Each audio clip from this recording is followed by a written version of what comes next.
Good morning, ladies and gentlemen.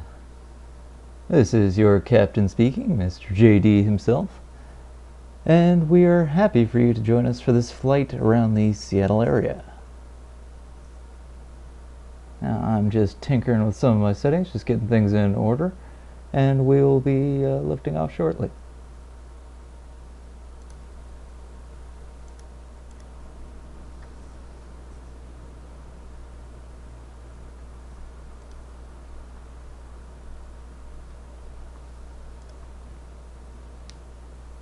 Well, hope your girlfriend feels better soon, Duncan, and glad you're able to watch us, albeit under less than ideal circumstances.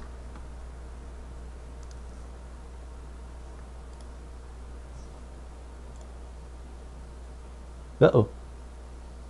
Oh dear.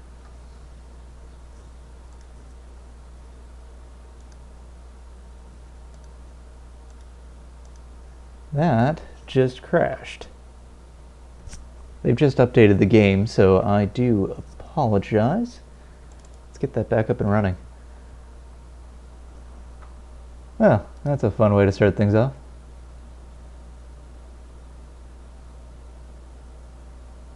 Really should make a technical difficulties thing. Well, that was really unfortunate. Well, good news is it crashed while we're on the ground, so...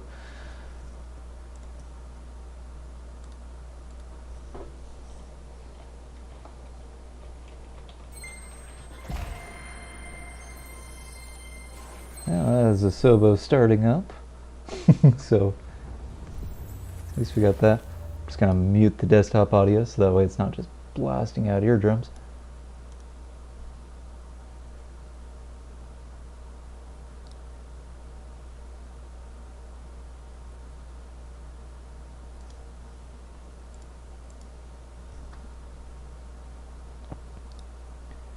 And let's open that up in a new tab.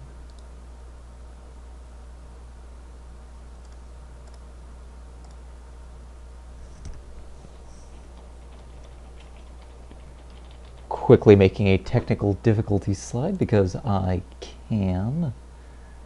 Image. Okay. Browse. Downloads. Oh, I actually have to download the image, don't I? Does help. There we are. And okay, and oops. Okay, we're still in technical difficulties because that should be full screen. There we go. Hey, Tin Man. Happy for you to join us. We are experiencing some technical difficulties as the game crashed immediately upon trying to get into flight. So we will be starting shortly.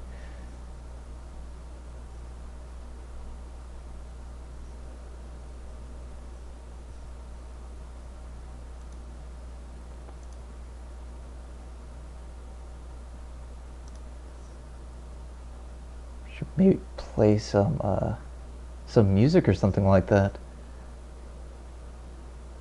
Although I think if I play like a Benny Hill thing or something like that, this would get taken down or something like that. Needs something along those lines, though. Yeah, let's check YouTube Studio and see if they have any free music. Oh, nope, game's back up. Got quick. Actually, I'm going to take you along for the ride here. You can see how I actually plot a VFR flight. That'll be fun. So this is the world. It's round, much to the internet's misconceptions. Now, what we're going to do is we are going to come here to Seattle, and we're actually going to be taking off of out of KRNT. I'm going to find me a little parking spot, set as my departure. And we're going to fly into Seattle, Tacoma, because next week that is where my next flight will be, so that is where my arrival will be. Now it looks like it's going to be a really short flight, but it's not. We're going to change that to VOR. Basically I'm going to be flying by visual reference, but I'm going to be using markers of airports so I can extend my route. Here's Mount Rainier, one of the 7 peaks around Seattle. Okay. Is the stream still going? Oh, bloody hell. No, it's not. It's still going. Should be going. Oh, there it is. I just had a tab open. My bad. Doug, welcome. We're through some technical difficulties. Now I'm replotting my flight around Mount Rainier. And so we're just going to take a nice scenic route. Come over here to KOLM, Olympia. Out here to the west coast. Gonna fly right up along the coastline. It's gonna be nice and pretty. And I know anyone watching this will think, hey, you can save your flight plans in the game, and I'd say, yes, you can, but it does not save time of day, and it doesn't save your fuel load, which is really, really stupid. So Microsoft, get it together, please. Now, weight and balance. We're gonna definitely want fuel for this. Payload, 270-pound pilots. It's actually more than I weigh. But 40 gallons, that'll only cost you about, it's probably $60,000 at the rate gas prices are inflating. No, we don't want any failures.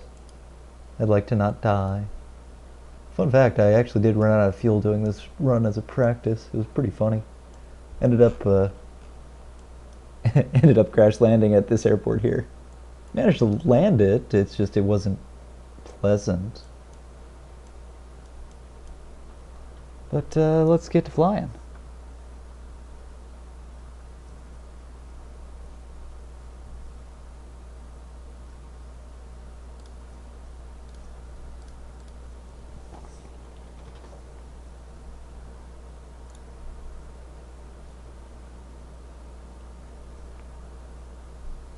Now I did notice sometimes the game did crash when I was overclocking some things with OBS, so that actually might be why. I just wanted a little better performance out of things.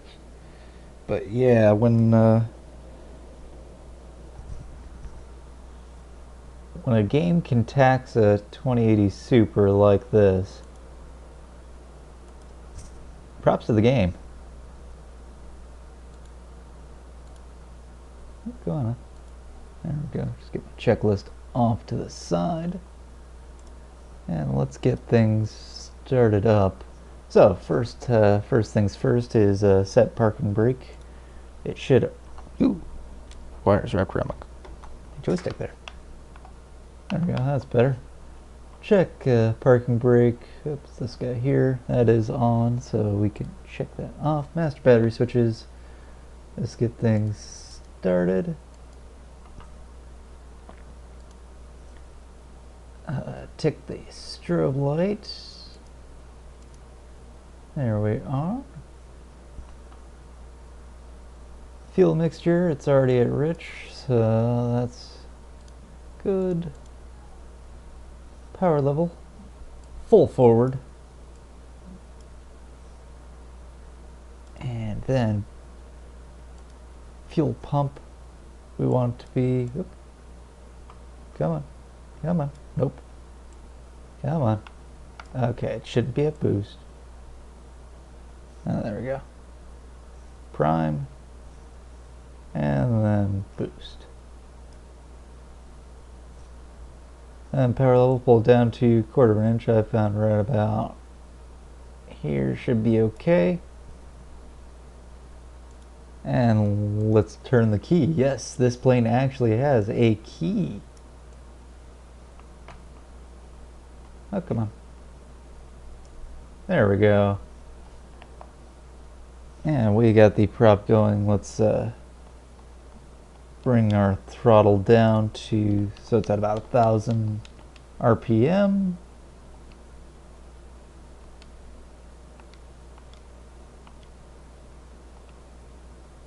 That's about where it likes to idle. or where it should be idling, so that is nice. Check my oil pressure, which is this guy right here.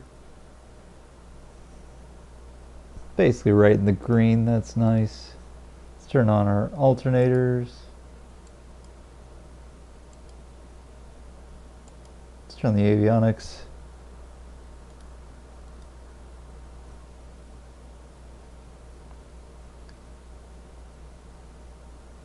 And because we're gonna need it. I mean, I don't actually have ice operating, but let's see here. We'll turn our nav lights. We'll turn on our landing lights to get my GPS going. So GPS actually does work in game. It will, or at least it should, load up the flight information. I'm gonna quickly check fuel, make sure we're actually good to go.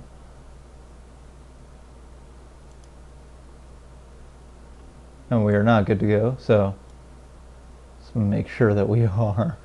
Because sometimes you saw me put in the fuel, but again, Microsoft doesn't always like to do things. Let's make sure that it's actually saved. All right.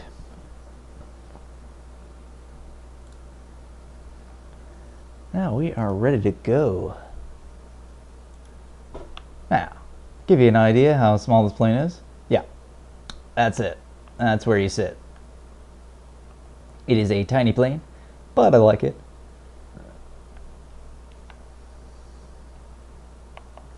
So, let's get the formalities out of the way, and then we will taxi and take off.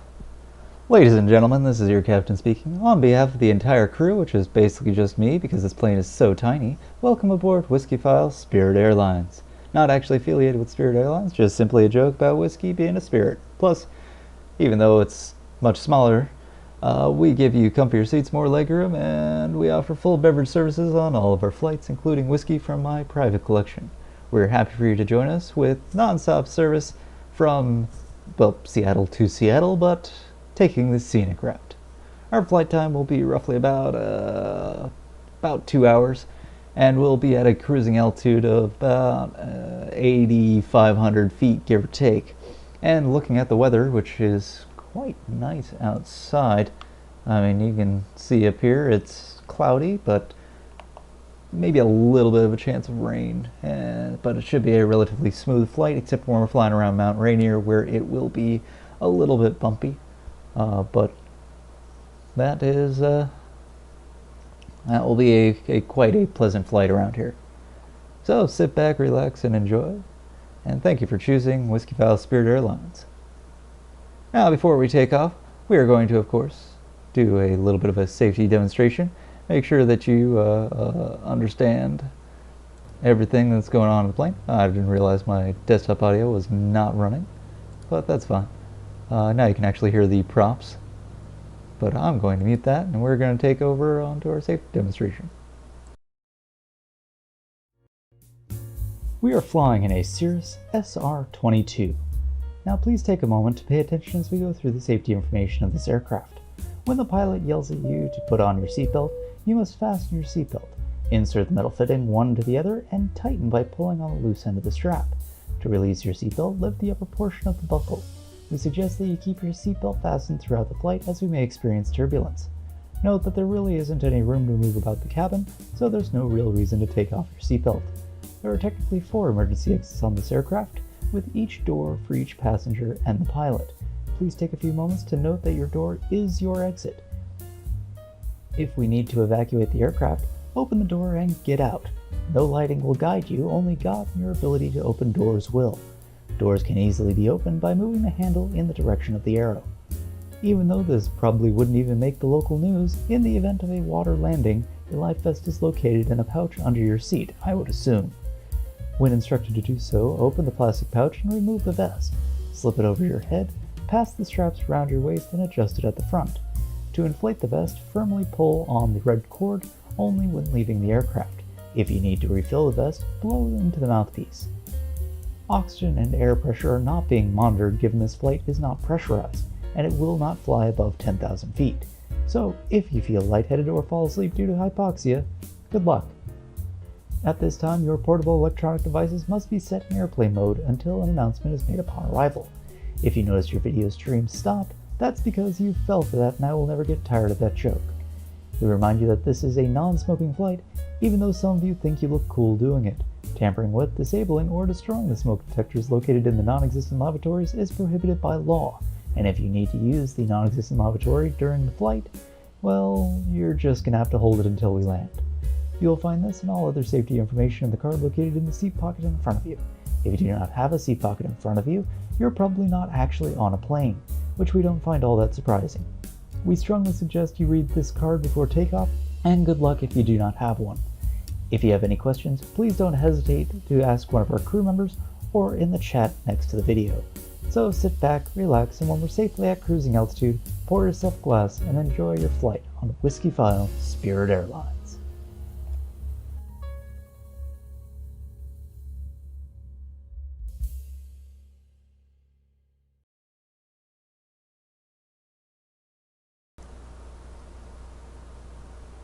Well, we appreciate you enduring that and humoring me.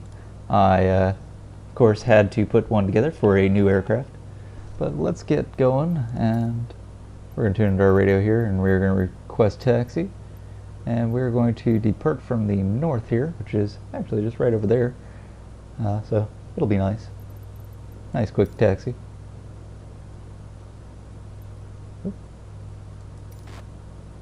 Come on. Oh, come on now.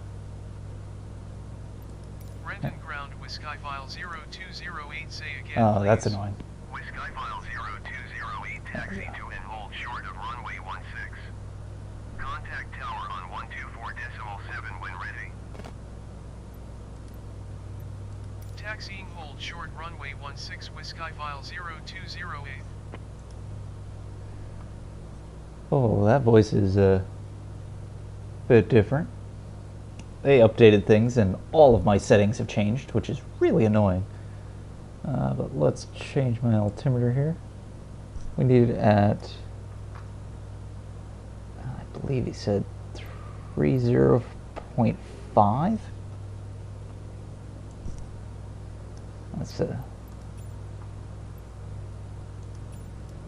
check ATIS here. Renton Airport information Alpha 1600 Zulu. Wind 165 at 5. Visibility 10. Sky condition 2,200 feet scattered, ceiling 5,000 feet broken. Temperature 4. Dew point 10. Altimeter tree 0.51. Visual runway 16 in use. Landing and departing runway 16. VFR aircraft say direction of flight. All aircraft read back hold short instructions. Okay. That should be okay.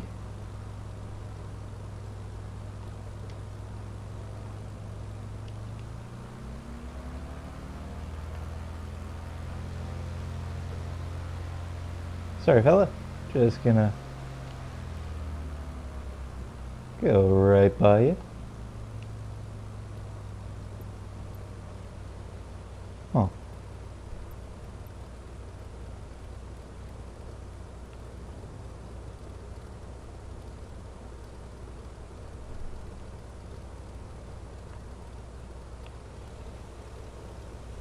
Where the heck am I? Oh, that's where I am. Okay.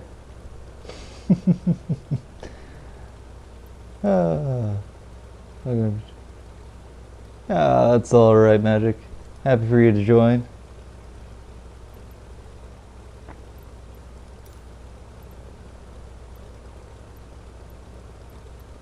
Renton Tower Whiskyfile 0208 ready for departure to the north at runway 16.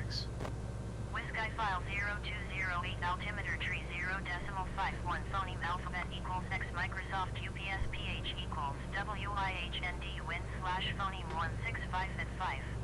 North departure approved. Cleared for takeoff runway 16.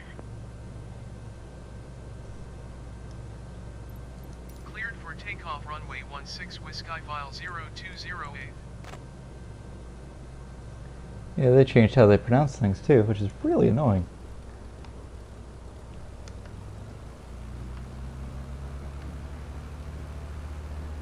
Alrighty. Let's get the nose up a little bit too.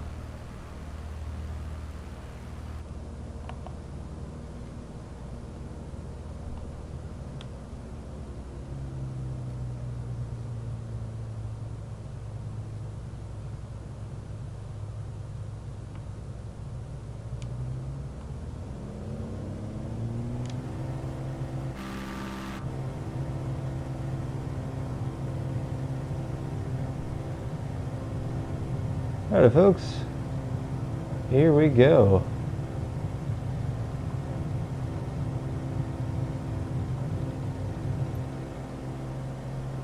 And we are airborne.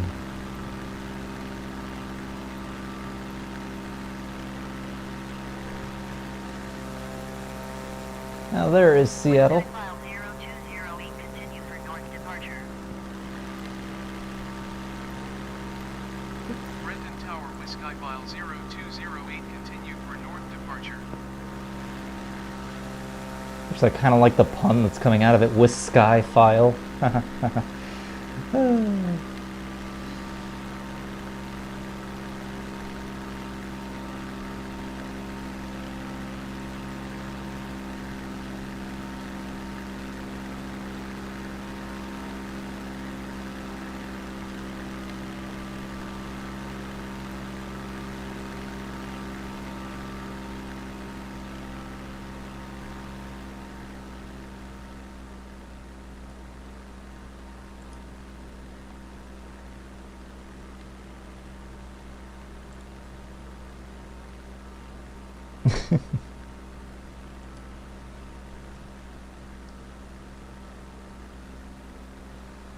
What a lovely day. It has been raining like crazy in Seattle basically the last week. British Columbia actually got hit pretty hard.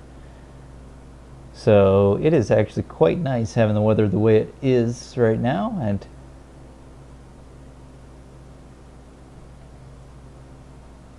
it is lovely. Ah, good. My flight plan is actually loaded in now. That's nice of it.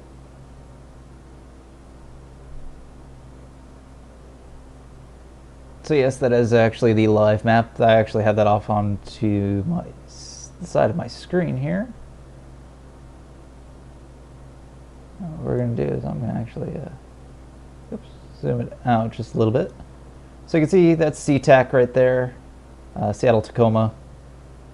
Whiskyfile 0208, leaving my airspace, frequency change approved. Renton Tower, Whiskyfile 0208, frequency change. Seattle approach, Whiskyfile 0208 is type Cirrus SR22, 4 miles south of Renton, 3,300 feet. Request clearance to transition Bravo airspace. Whiskyfile 0208 Seattle approach. Squawk 4577. Squawk 4577, Whiskyfile 0208. Whiskyfile 0208 radar contact 5 miles south of Renton, 3,800 feet. Cleared through the Bravo airspace. Cleared through the Bravo airspace, Whiskyfile 0208.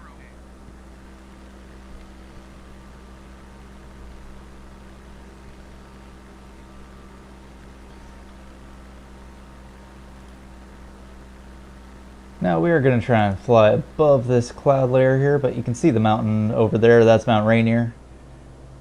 Beautiful mountain. Covered in snow probably at this point. I don't know if they actively update the textures for the seasons. It would have been nice. But it is a lovely day. Oh, we're a little off course.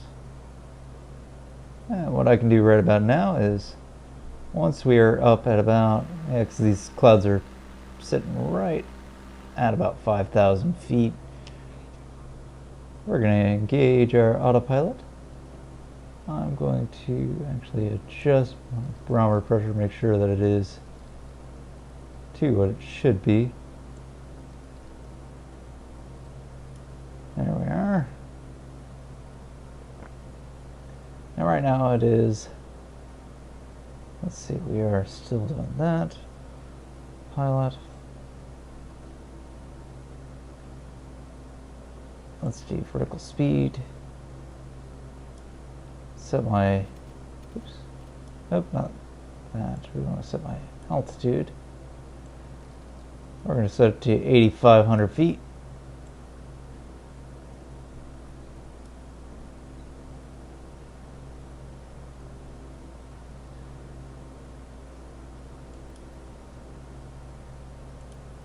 Oops.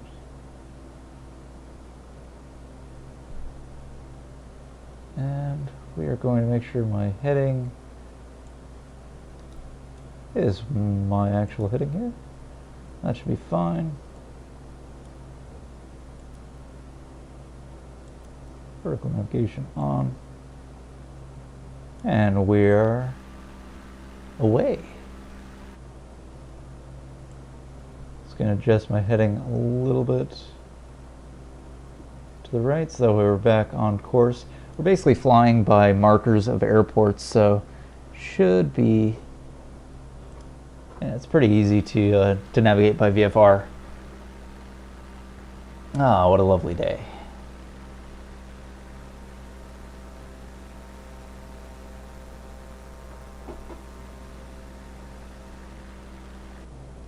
Now, fun fact about propeller airplanes, that fan in the front, that is to keep the pilot cool. If you've ever noticed, when that stops working, the pilots really sweat a lot. Yeah, I won't get tired of that joke. Every time we're in a prop airplane, I'm gonna make that joke, and you guys feel free to cringe. All right, Doug, you take care. Enjoy your yard work.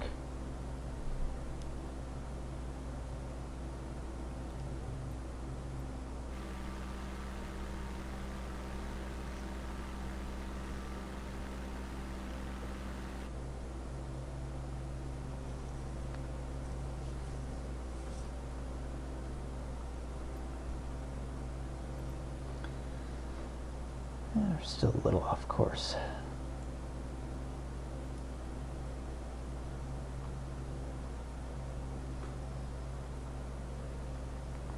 Yeah, so one of the reasons why I really like this aircraft is it's fairly simple in that, you know, it's pretty easy to take off, pretty easy to land, very comparable to, you know, your standard Cessnas and whatnot.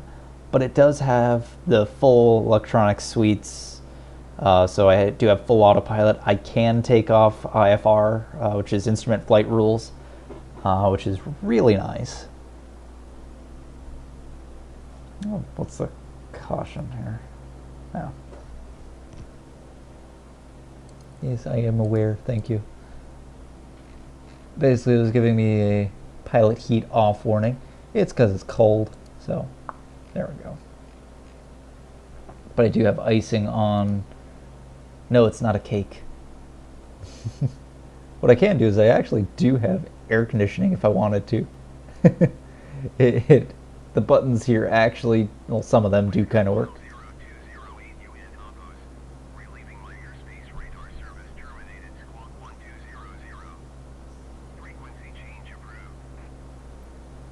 Squawk 1200. Frequency change approved. Whiskyfile 0208.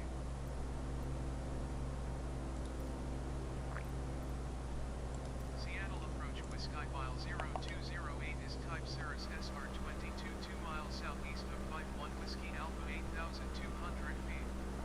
Request flight following. Whiskyfile 0208 Seattle approach.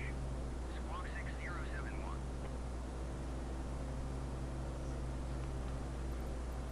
Squawk 6071 Whiskyfile 0208. Whiskyfile 0208 radar contact 3 miles northwest of Whiskey Alpha 778,600 feet. Altimeter tree 0.50.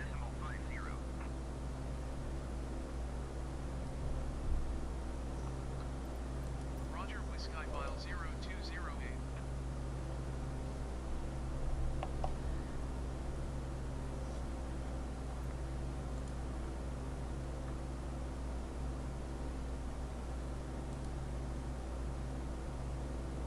Alrighty, checking Discord here.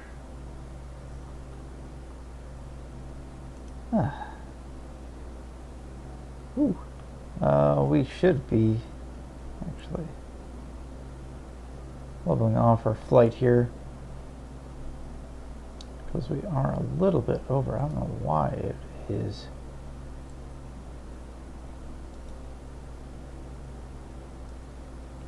And why I was going over there.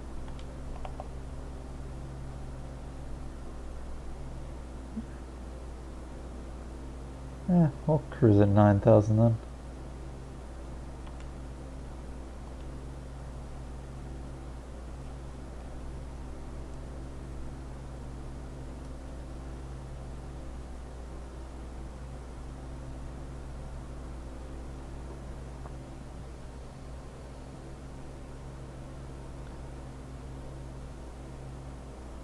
So yeah, some of you may notice I do actually have the airspeed and engine inside the cockpit now, which is quite nice. I didn't used to have that before, so they have been kind enough to give me that information. Where now I have my vertical speed, altitude, trim and whatnot here, but I also have it fully out here, which is quite easy to navigate. And it looks like we're actually leveling off to 9,000 feet. So we've passed our first checkpoint, and actually I gotta make a little bit of a heading change here. That way we don't fly directly into a mountain. What, Bobby Kennedy style, I think? Wasn't he the one that flew into the mountain? Yeah, it's a joke in poor taste, but I don't care. Doug was still here, he'd be laughing.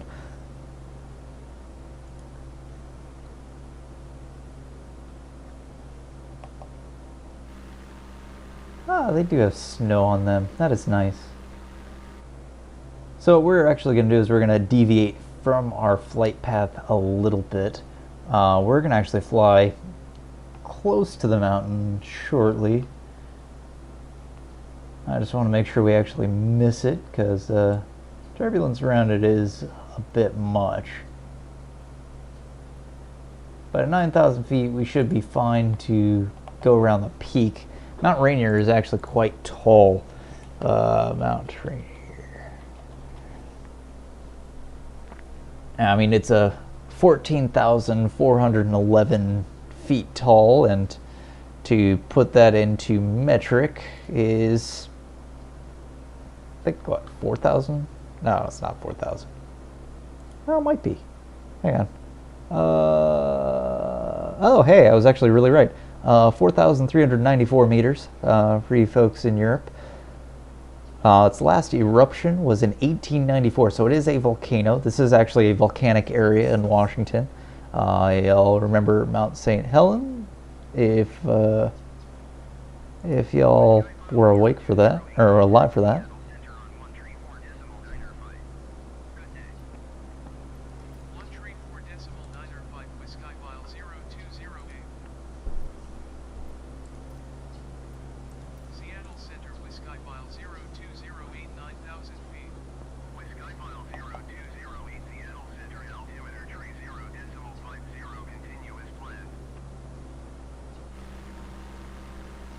So as you can see, we are getting a bit of turbulence.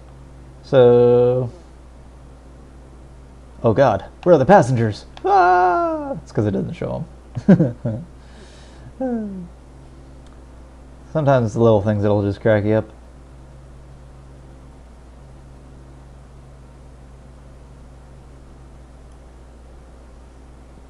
Yeah, as you can see, we are deviating pretty far from our path here, but again, this is a VFR flight, so I don't actually have to abide by it. I can, as long as I'm avoiding anything. Let's see here. Yeah, that's right. So as long as I am avoiding any aircraft in and around the area, and no one's dumb enough to fly this close to a mountain, except for me, of course.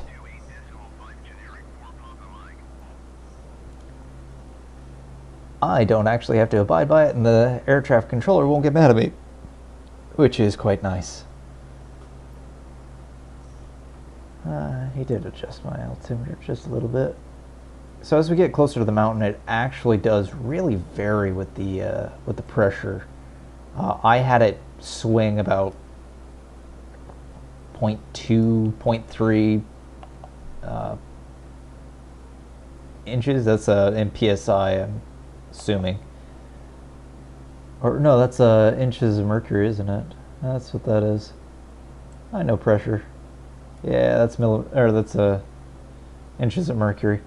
So you folks in Europe would be millimeters of mercury for atmospheric pressure. But yeah, look at that mountain.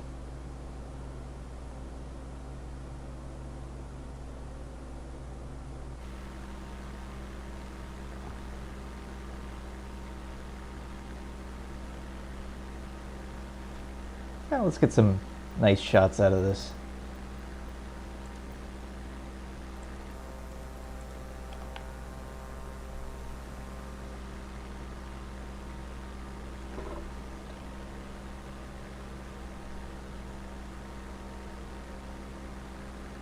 Oh, beautiful shot.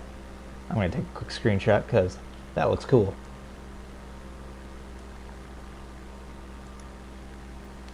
Alright, let's get back to flying so that way I don't crash.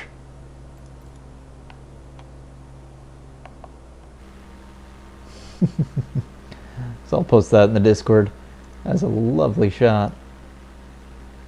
Seattle Center, Executive 617 is at 14,700 feet, descending 10,000 feet. Executive 617, Seattle Center, altimeter tree 0.50, continuous plan.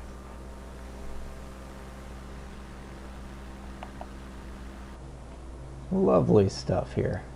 So we're going to actually adjust our heading just a little bit as we come around the mountain.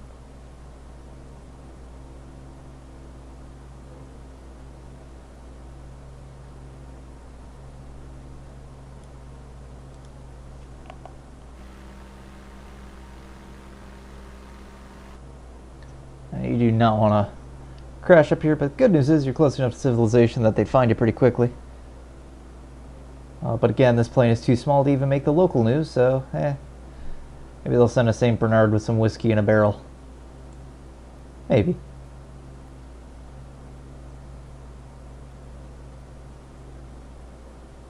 But yeah, it is pretty chilly out.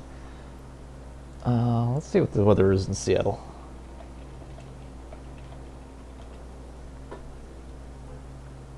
So yeah, in Seattle, it is currently 42 degrees or in Fahrenheit or 6 degrees in Celsius, so it is pretty cold. And up on Mount Rainier, it is -6. So actually, that temperature indication is actually correct. It's saying -5 here, but again, they're taking it probably from up near the top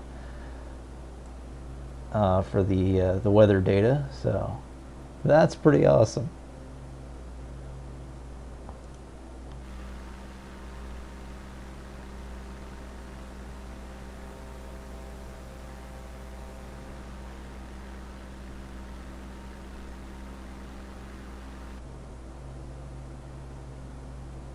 Alrighty, so we are going to be flying.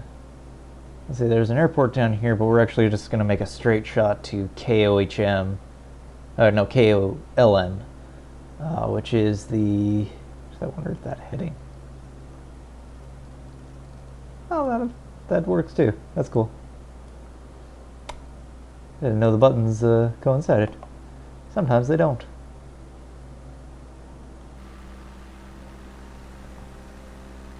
So yeah, there's another one of the mountains. I forgot which mountain that is. Let's check Google Maps real quick. It's always good to text or operate a computer while you're flying. It's good to be distracted. Let's see here. Which mountain is that? So that... Oh, that's Mount St. Helens. That's the one that blew up. All them years ago. Or actually, no, that one is. That one is Mount Adams.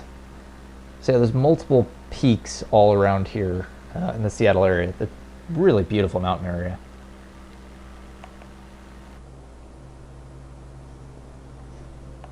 And we got planes flying way above us. Pretty sure they're way above us. Ah, yeah, I can see them right up there. So we were actually flying beneath the traffic that we did last week. For the most part, that's the reason why I chose the altitude I did. Because they'll be approaching, probably 10,000 to 13,000 feet as they approach. While we get to fly nice and low.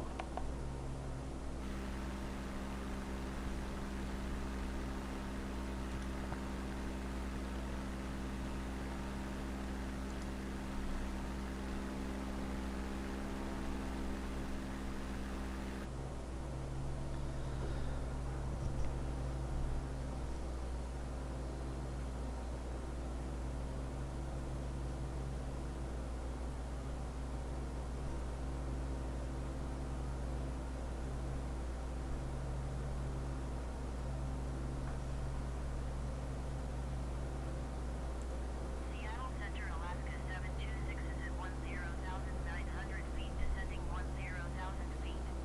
Alaska 726 Seattle Center altimeter 30.50 continuous plan.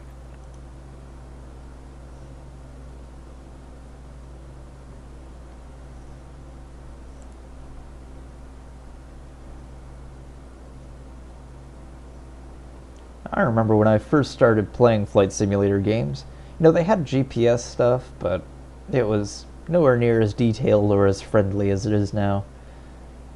So, it might also be that 10-year-old JD was maybe not as savvy as I currently am.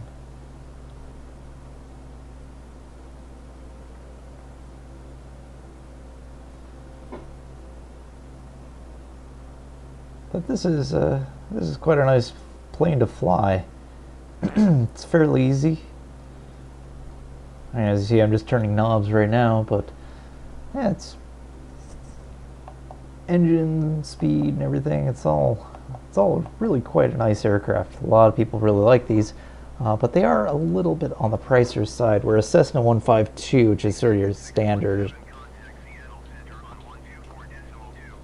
which is sort of your standard, is you can actually probably pick one up for about maybe 30 to 50 grand that's pre-owned. These planes are a bit more expensive, where you could probably set you back a few hundred grand, because they are spectacular aircraft. So not for the faint of heart. Well, unless you're in this game, which is it's quite nice. I mean, look at what you get: leather seats, full autopilot, nice electronic suite here of navigation and dials, and seating for your friends, and 4 doors. Cessna only gives you 2.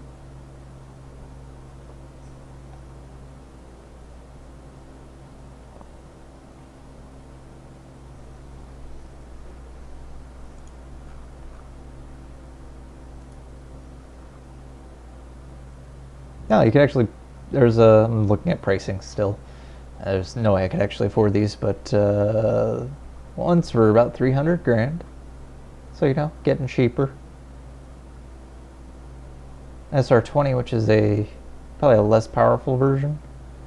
You get it for 230. Interesting. So yeah, you're looking to spend a few hundred grand if you actually want this aircraft.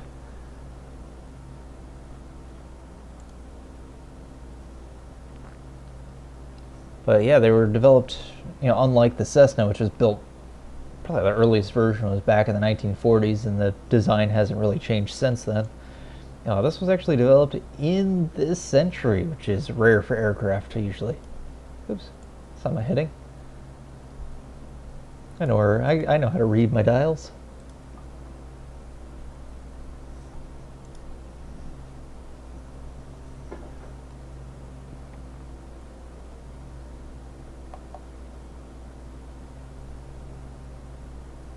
So yeah, what we will be doing is we will be flying by Mount Olympus. We will not be able to see Greek gods, given that we are not in Greece, unfortunately.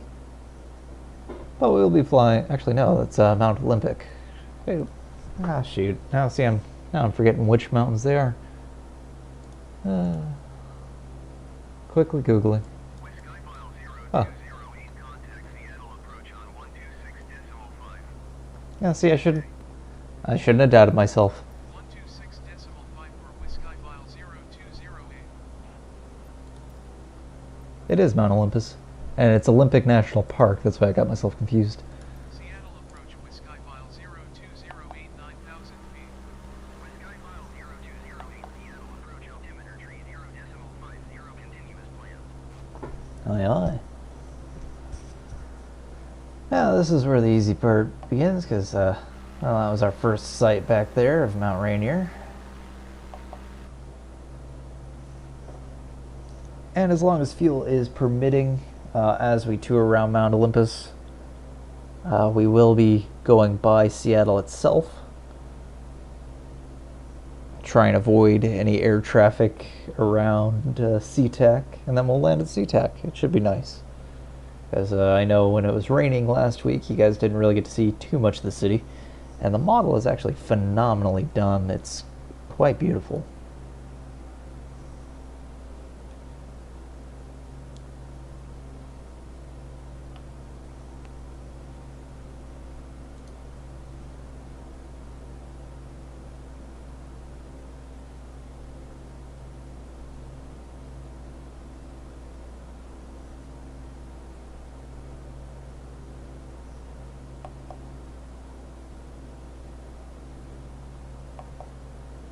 Now, as a little shout out to anyone that is interested in racing, Hugh Hattrick on his channel will be doing a race later this afternoon, at least afternoon my time. That will be doing a race around St. Croix, the fictional track in Gran Turismo. Should be quite nice. That will be, hopefully I will finish this flight by then. I don't think this flight will last. Like I said, it'll probably be about a 2-hour flight, so give me about an hour or so to warm up, and then we get racing on there. That should be fun. And good news is we shortened our journey there a little bit by cutting it real close around Mount Rainier. We might do the same thing around Mount Olympus. Just to... maybe. I don't know. It's such a lovely day. There's Southwest Flight 2932. Let's see where they're going. Probably down south to LA. Southwest 2932. Denver to Seattle. What? Oh. Okay. That's Denver to Seattle. I'm guessing they're coming in on approach.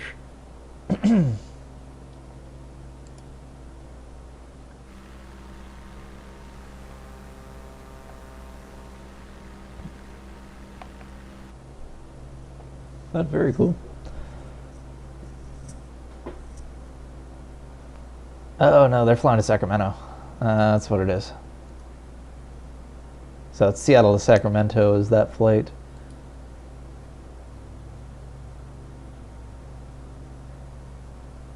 Interesting.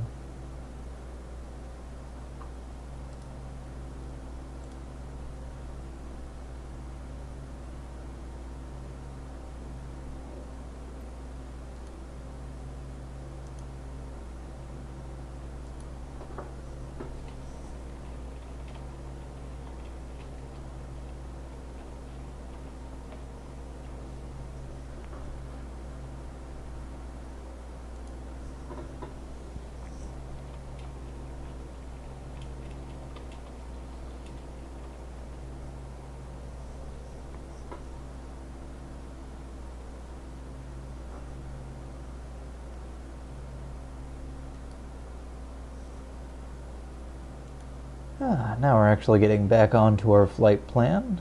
We're approaching, what is, I believe it's Olympia Airport. We're going to adjust our heading a little bit and make sure we're actually going to head towards it.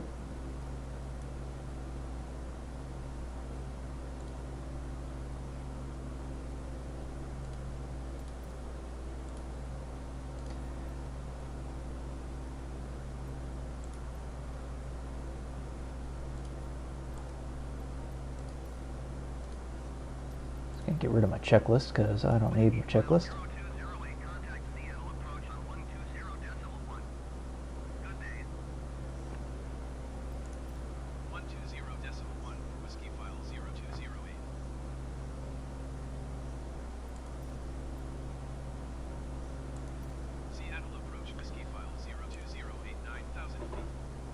No, no.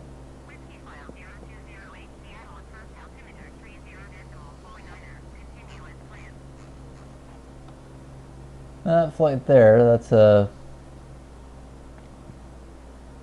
generic flight. The N388KM, that's the tail number. And so it's a private aircraft flying just a little bit below us.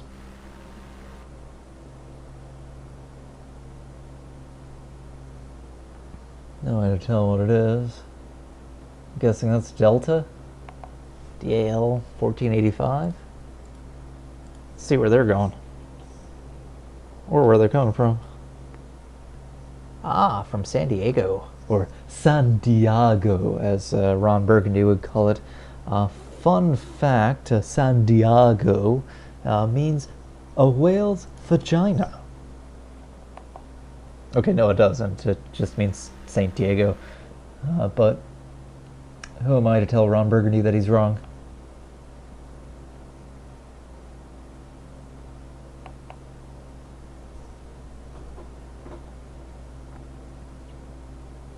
And if you're wondering, JD, why are you saying Ron Burgundy randomness? You've never mentioned Ron Burgundy before. Well, if you actually look at every single video I've put, it's the quote from Ron Burgundy. I love Scotch. Scotchy, Scotch, Scotch. Now, for those of you who wish to see some of the old style videos that I've done before, I do have them in the queue. I'm just lazy in editing and got obsessed with Flight Simulator. So you just all have to bear with me.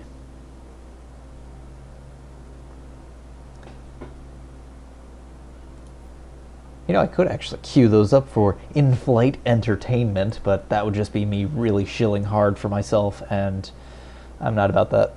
As funny as that would be. I get enough branding in this thing as it is. Whiskyfile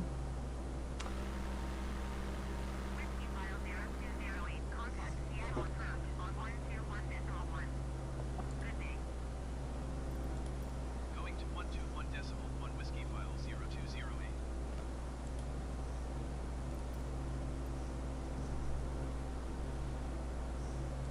Seattle approach Whiskyfile 0208 9,000 feet. Whiskyfile 0208 Seattle approach altimeter 30.49er. Continue as planned.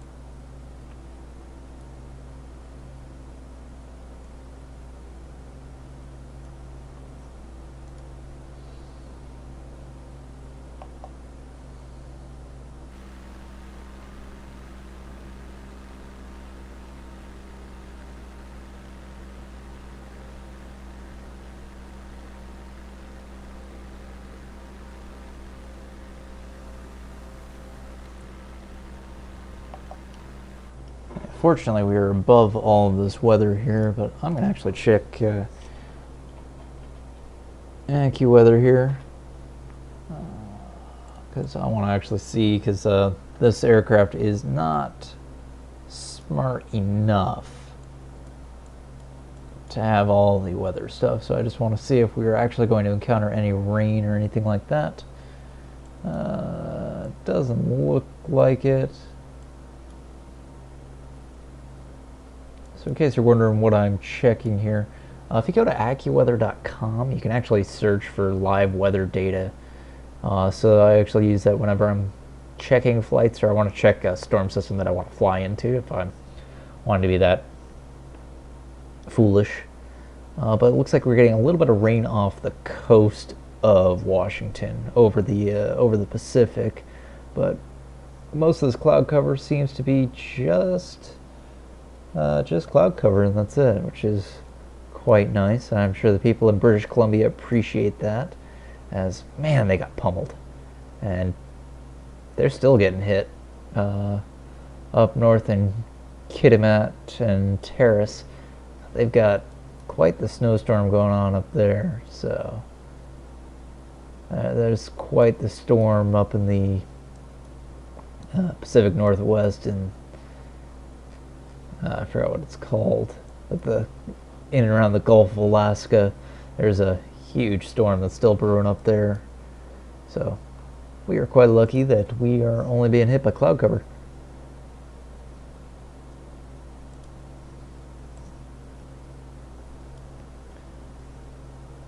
So yeah, this will be our next point. W04 is the little airstrip. And that will be roughly about our halfway point.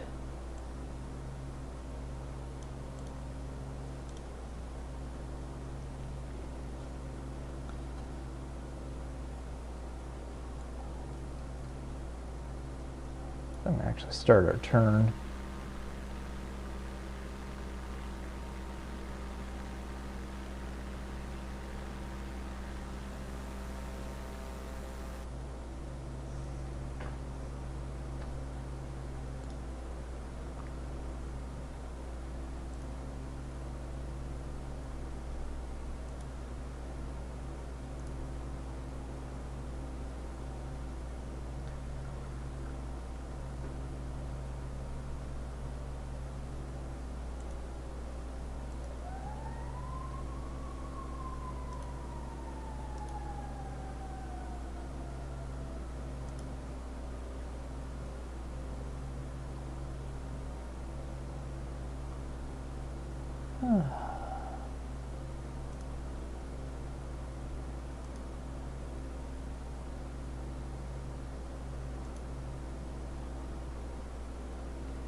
See, it's times like these where it's just nice to fly amongst the clouds.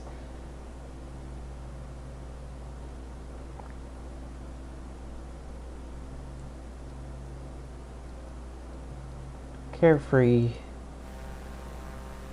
It's quite lovely.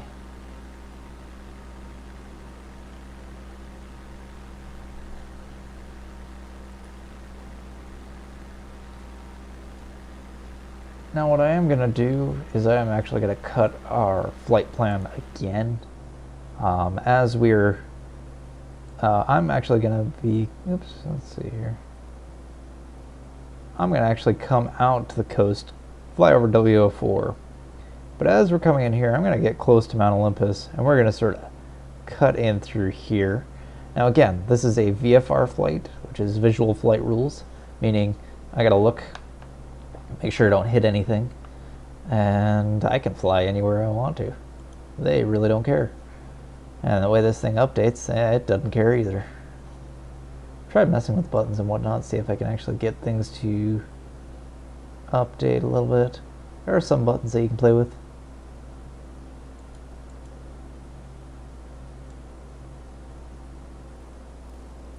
This dial doesn't do anything.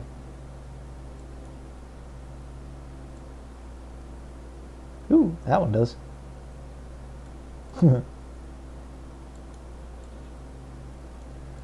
See, it's always good in the middle of a flight to play with all the buttons on your plane. So that way you ensure that you crash and die in a fiery wreckage. But again, this plane's too small, it would not make the news.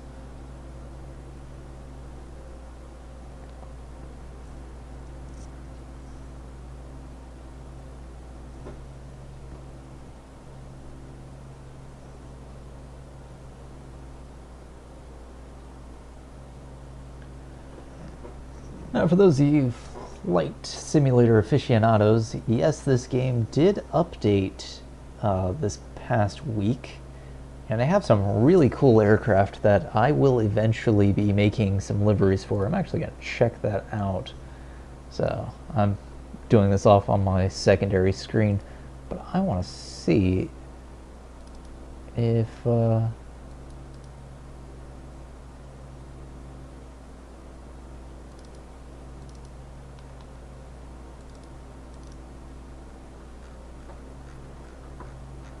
can do a livery for that, because that would be awesome.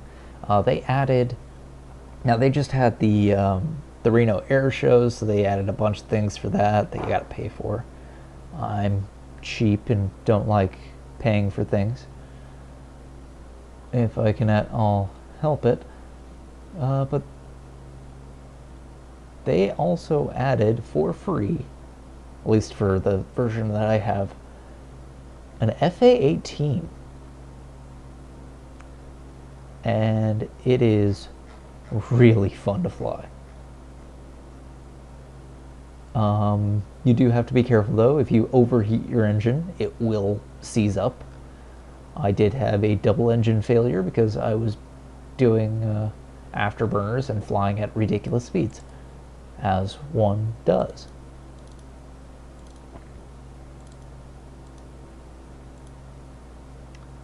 Okay, we've got, ooh, okay, so we got fuselage.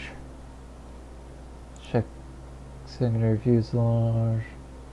Oh, looks like they don't have things embedded, which is good. I do appreciate that, because I'm trying to do a livery for the, oh no, they do have things embedded. Oh, those, yeah.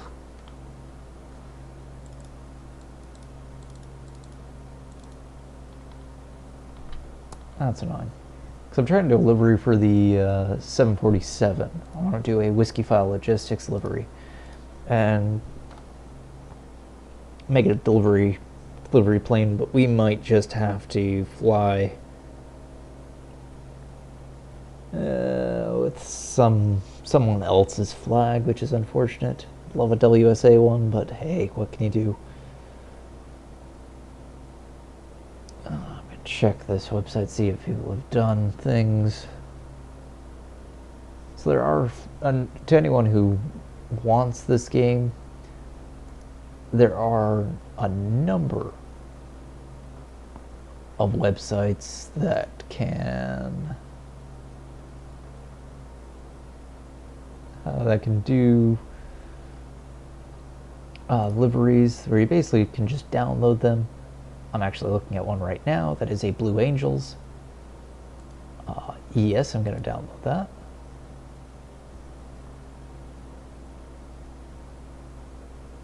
Of course, Blue Angels, they do fly FA-18s. And the FA-18 in this game is gorgeous.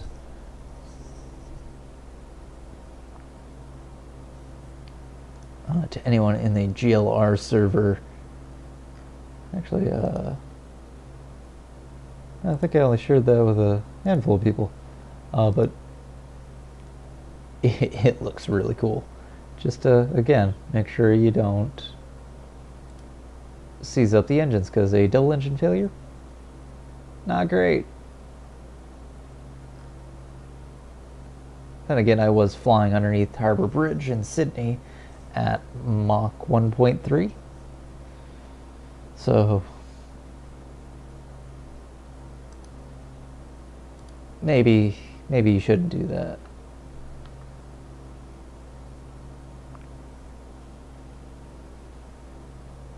By contrast, I am flying at probably Mach 0.3 right now, flying at 183 knots. Now the airspeed indicated here, this is like an adjusted one. What does TS actually stand for? TS Asian. Yeah, basically Google becomes your friend whenever you do things.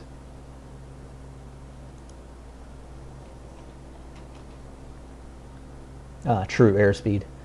So that's my true airspeed. That's indicated, basically adjusted for pressure and whatnot. So it feels like I'm flying 163, but true airspeed is 183. And that's in knots, of course, because I only fly in knots.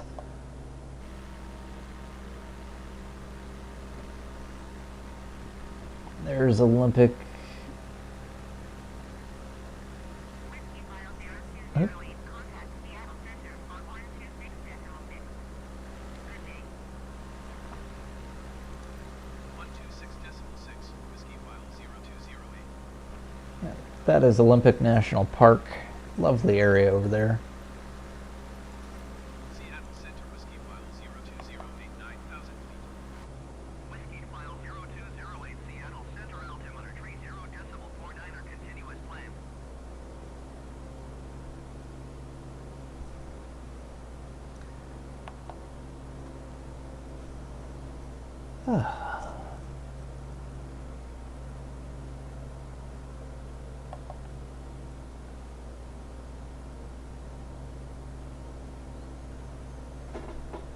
It's starting to warm up now that we've gotten away from the mountains. 0208, contact Seattle Center on 128.3. Good day. It is only -4 degrees Celsius out there. Tree Whiskyfile 0208.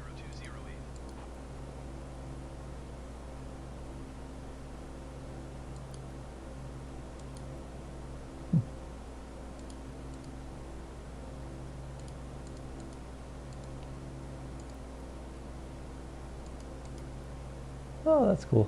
It'll actually, it's neat that some of these buttons actually work. Seattle Center, Whiskyfile 0208, 9,000 feet. Whiskyfile 0208 Seattle Center altimeter tree 0.52 continuous climb.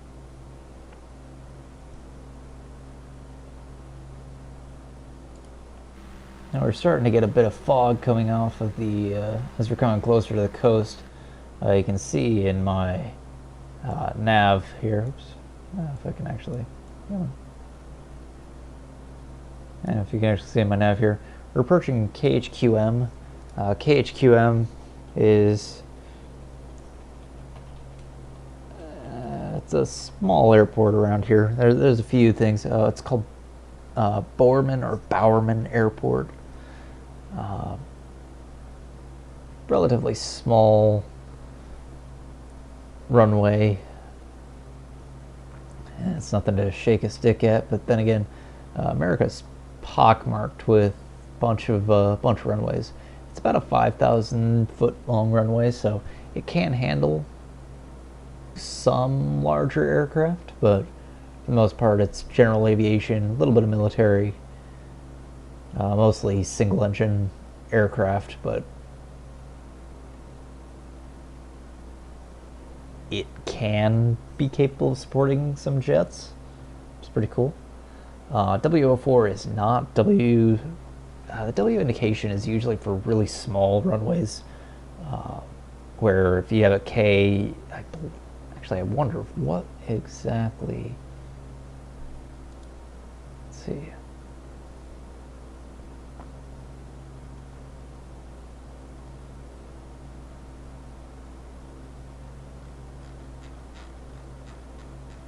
Because this is part of the ICAO airport codes, and basically give a 4-letter designation. Most of the time, whenever you're in country, you'll call it like HQM or something like that. But given that this is international, the K denotes the American ones, where other countries will have either 1 or 2. So Canada is C. Oddly enough, Alaska is PA.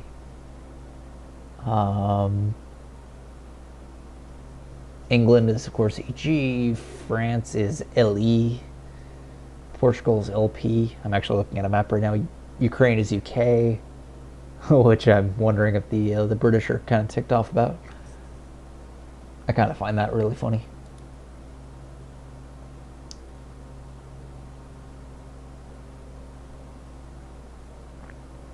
Switzerland is LS.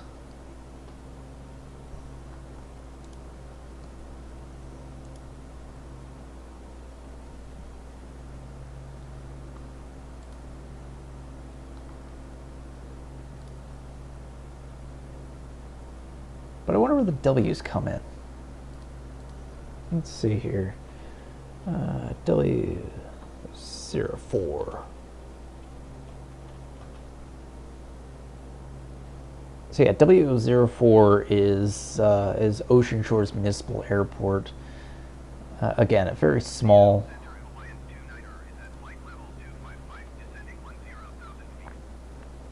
It's a very small airport with only a 3,000 foot long runway or 945 meter runway. It's very small, typically only for basically single engine prop planes and stuff like that. It's an FAA designation. Location identifier is a symbolic representation of the name. Ah. Interesting. So it's just a navigation aid. Very interesting. Alright. Well, now I know.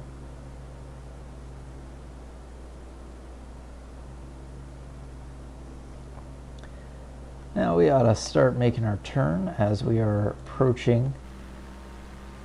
Well, you can't tell because we're basically encased in fog beneath us.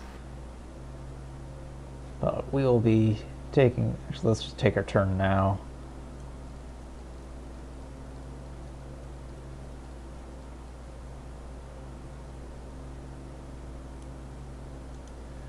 It's a shame that you can't really see much of anything. Now what we can do is I could lower my altitude, and let's do that because we can. Let's take our altitude, and I don't want to go down that low, but we're going to go down to about 500 feet. Come on. One of the things that they really screwed up here is buttons and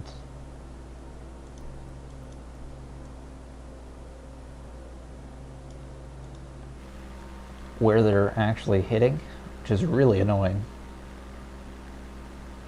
Now on a plane like this, typically if we were just flying to and from, we would not be doing this, but we are doing some sightseeing, so why not? Calm down, it's fine.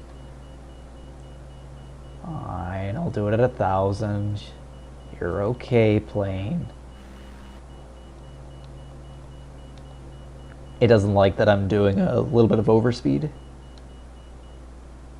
So it typically only wants to fly below 180 knots of indicated airspeed.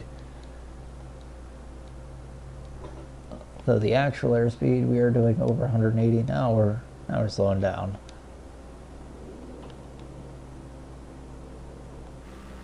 That's like I want to show my friends the ocean. It's a fine plane.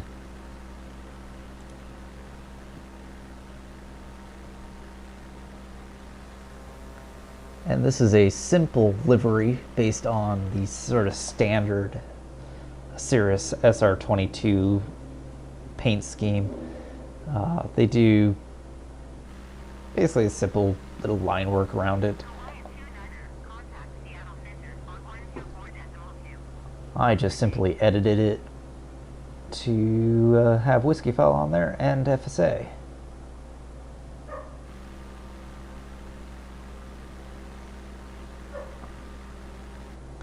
So now given that this is...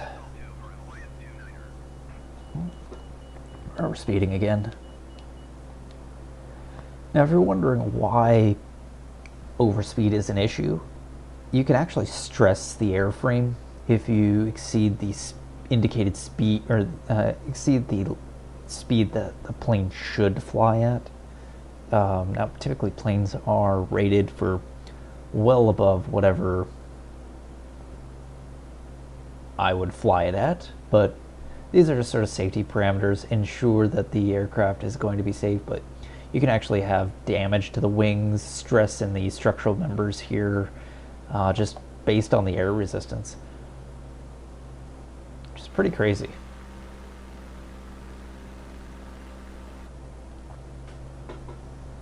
Now in this, I don't have any of that turned on, but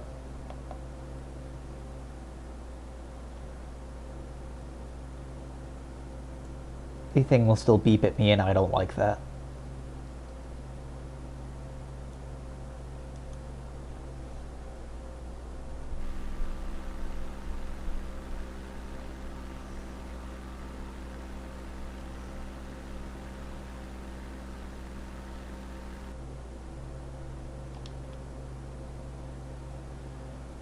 Now, in case you're wondering, we are actually good on fuel. We've got 77% of our fuel. We actually loaded up before we went.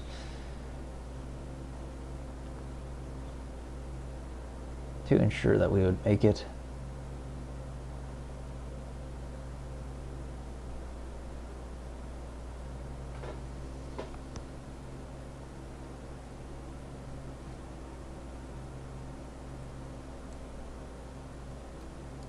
Switch over to right fuel here real quick. That way we can balance out the aircraft. So as you see, that is my fuel there. We have gone to a little bit, about half or so of the fuel in the left tank.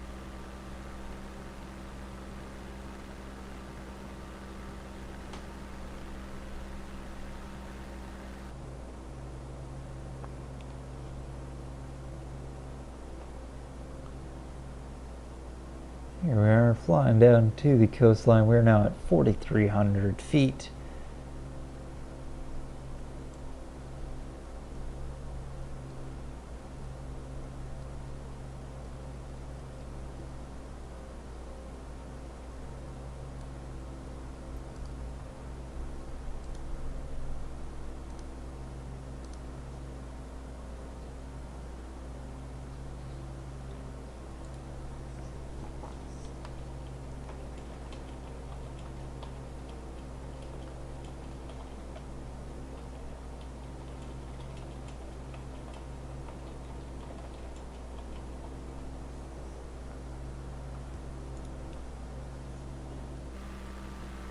Yeah, that fog was thick.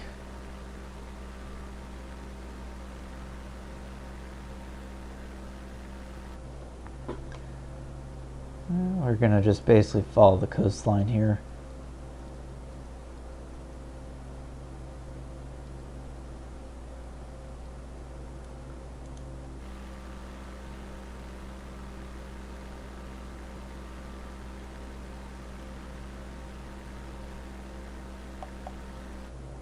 Lovely sort of forested area here on the coast of Washington.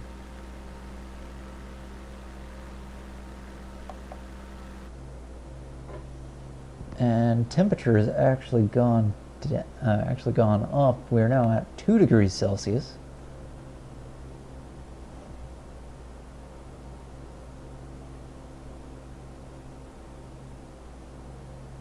So yeah, just a little bit of a difference. Quite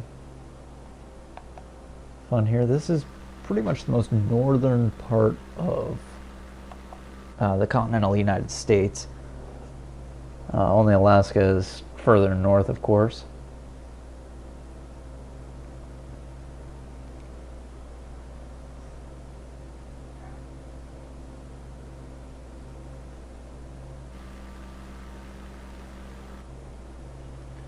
Now at this point, pilot, while I'm able to see some out here, I would mostly be relying on my instruments while flying. We should probably actually level off so I don't crash into the ground.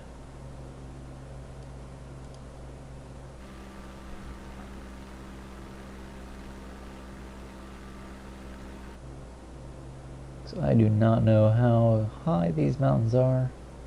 Well, not mountains, little hills. Anyone living in the Midwest, these are mountains though.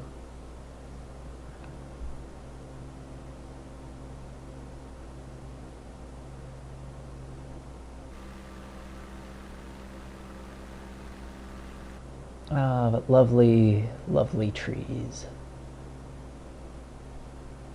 And nice little cliffside.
Lovely people of that town probably don't appreciate being buzzed by my aircraft, but tough.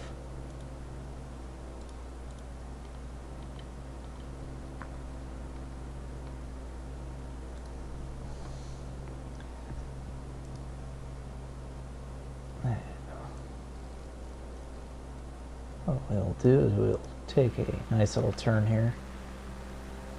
Gotta love stretch textures. But it is a nice cliffside area. And what we'll do is I'll adjust my heading here just a little bit more.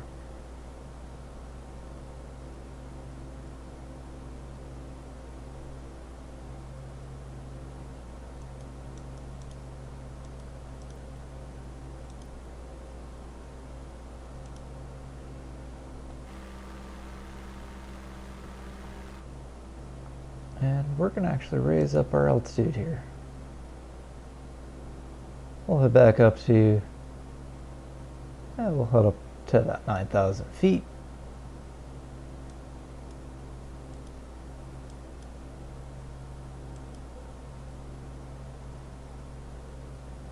Come on, let me click it. There we go.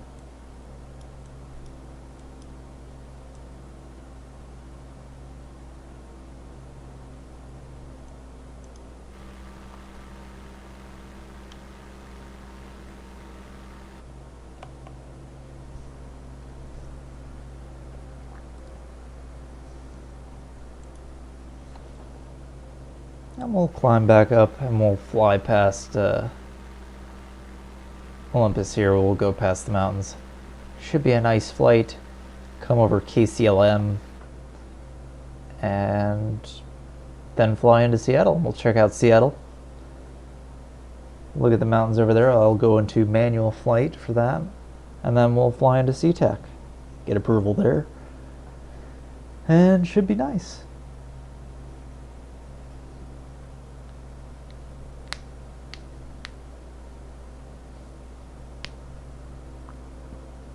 How's everyone doing? You enjoying the flight?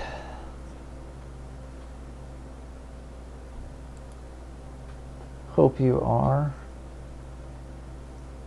Now, it is currently 10 a.m. local time. I am partaking in some water. Not whiskey, unfortunately, but you all may imbibe. Someday we'll do a later afternoon flight or something like that, or an evening flight, and I will do a little bit of a live whiskey tasting. That'll be fun. I also do have some other things planned. We're going to be, now I'm going to actually more formally announce this, but we are going to be doing a short review series.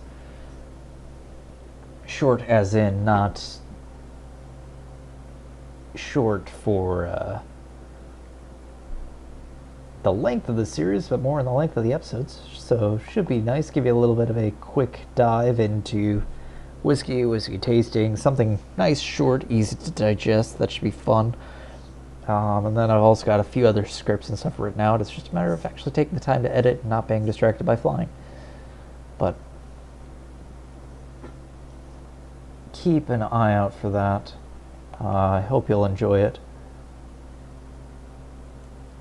Yeah, let's alter our course here. We're going to fly past Mount Olympus. See if we can see some Greek gods.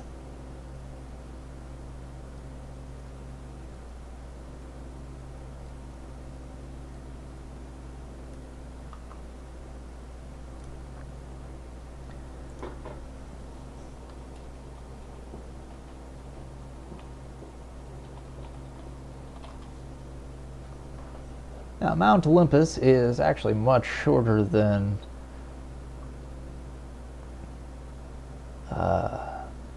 Mount Rainier and some of the other ones. It's only 7,980 feet tall, or 2,432 meters.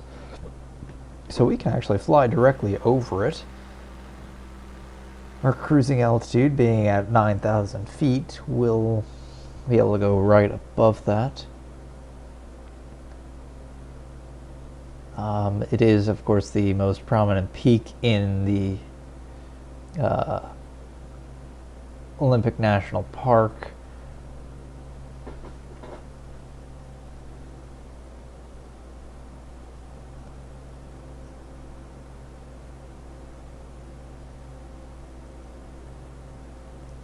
And in the Olympic mountain range, of course, giving it, obviously taking its namesake there.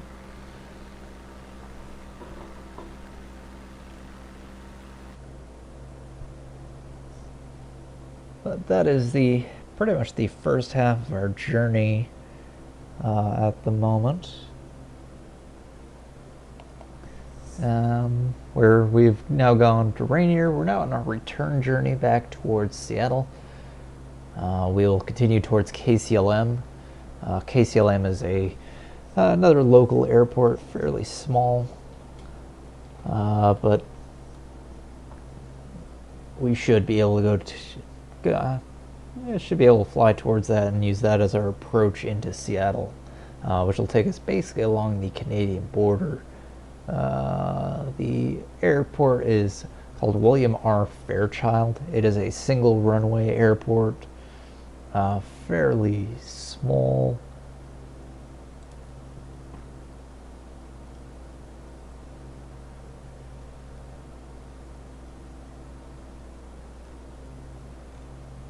Though it is it's a reasonably long airfield. Oh, sorry, I was mistaken. It's actually a two runway. Has a short runway of 3,200 feet and 989 meters, and a longer runway of 6,300 feet and 1,935 meters. Does take some military, does take some air taxi service and general aviation. So it can actually support multi-engine aircraft. Oh, that's pretty neat. So small little municipal airport up at the Port Angeles area of Washington.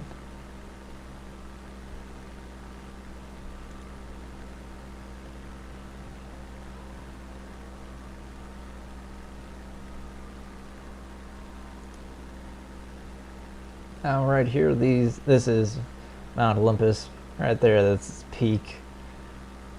We'll be flying basically right over it, and then we'll make a detour to KCLM.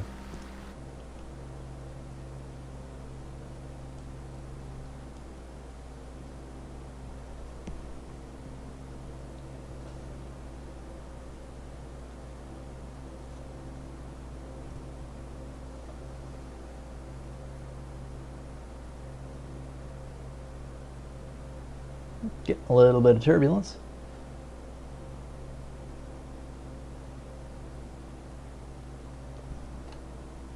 Now, I've been watching a bunch of aviation videos over the increased fascination, of course, with this game. And there's a huge YouTube channel called 74 Gear. A fellow by the name of Kelsey is a 747 pilot, and he actually talks about how he managed with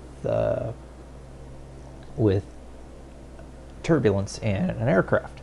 Now, flying passengers, what you typically do is you slow it down sometimes you can either raise or lower your altitude based on your weather data, and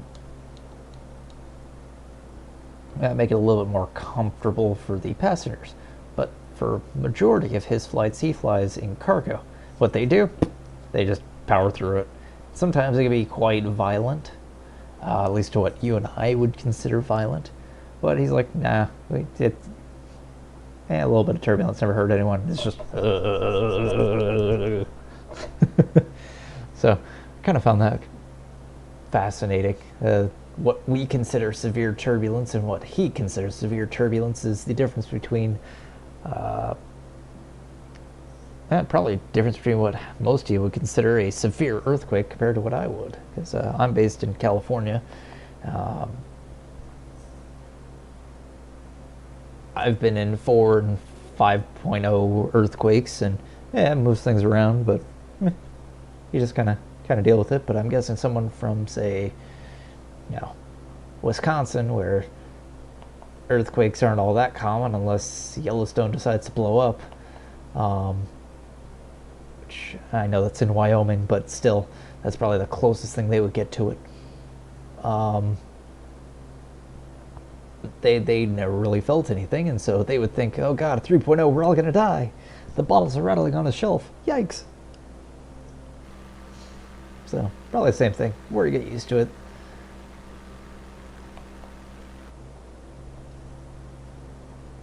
Guess the easier it is to deal with. We're doing good on fuel. Excellent.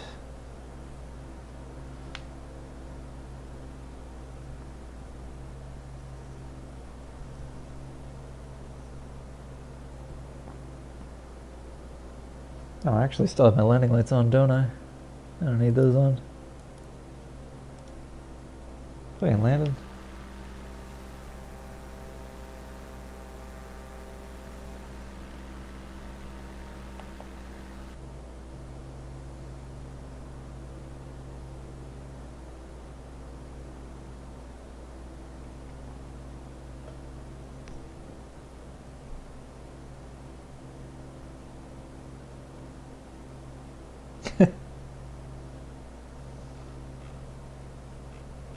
Like the warning here, maneuvering speed is 133 knots indicated airspeed, normal category airplane, no aerobatic maneuvers, including spins. So even if you get approval, no, it will void the warranty. So of course we're going to do it. Give Seattle a little bit of an air show, but we'll make sure that we have enough fuel first before we do anything stupid. Getting a lot of turbulence here.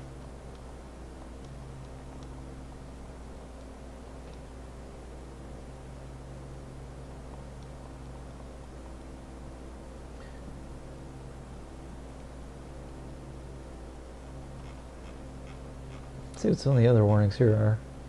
Carbon monoxide detector. Alright. Color restores as air freshens. Yellow is normal. Orange is bad. Black is danger. Date opened was April 2020, so replace every 12 months, but this was obviously not replaced. So, yikes. Crew seats must be locked in position and control handles fully down before flight. Okay. Now that's our flaps indication. Here's our... Oops. Didn't want to press that. I just actually wanted to check, make sure I wasn't going to fly into a mountain. Yeah, that's our communication. Can actually do a lot of different things here.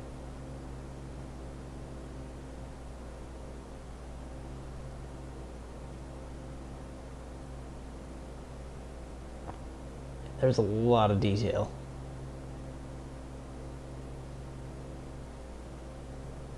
Huh. I could do intercom.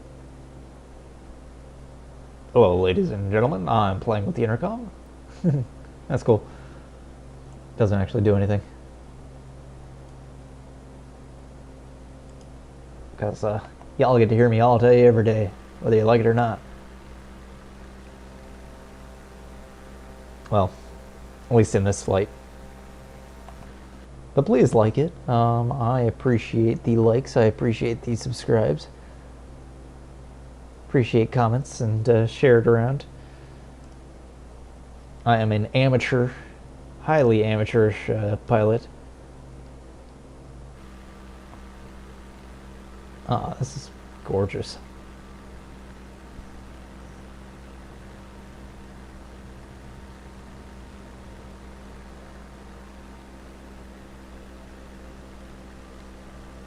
Although, that's a little unrealistic, but hey, I ain't gonna complain. Whiskyfile 0208, contact Wendy approach on 118.2. Good day.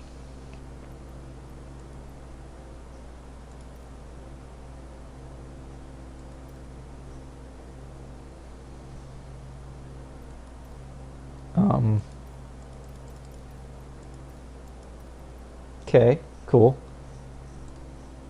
Whiskyfile 0208, please acknowledge. I am acknowledging. Alright. Let's do this real quick.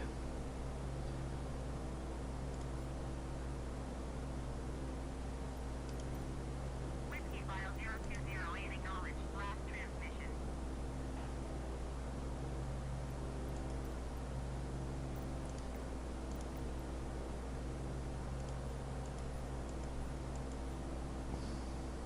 Okay, that ain't working.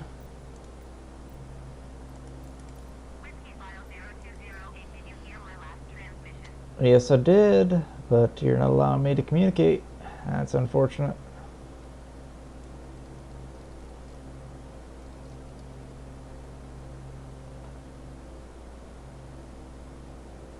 Hey, that's what's going on. Whiskyfile 0208, ATC, services terminated. Good day. Oh, now it works.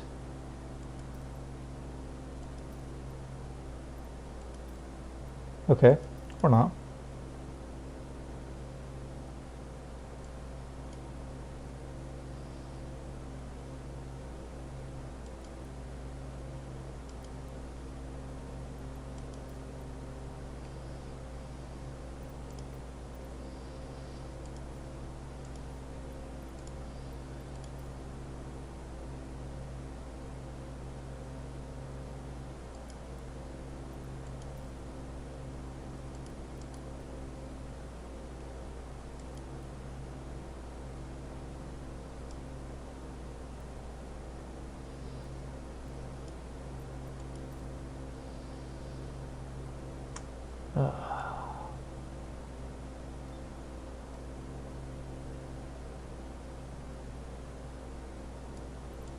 Renton Airport information. There we go. 1800 Zulu.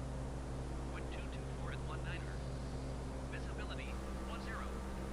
Sky condition 2,900 feet scattered, 5,100 feet scattered. Temperature 6. Dew point 10. Yeah. Altimeter tree 0.50. Whiskey. Visual runway 16 in use. Landing and departing runway 16. VFR aircraft say direction of flight. All aircraft read back full short instructions. Advise controller on initial There we go. contact. You have Alpha. Whiskyfile 0208, radar contact 11 miles. Seven Whiskey Alpha 09,100 feet. Altimeter tree 0.50. Squawk 4757 Whiskyfile 0208. Roger, Whiskyfile 0208. There we go. Got the radio sorted. That was interesting. So apparently, I'm guessing in my fumbling of controls and whatnot, I accidentally turned off my radio. Wasn't able to communicate. That's not good, especially when you're flying over mountains.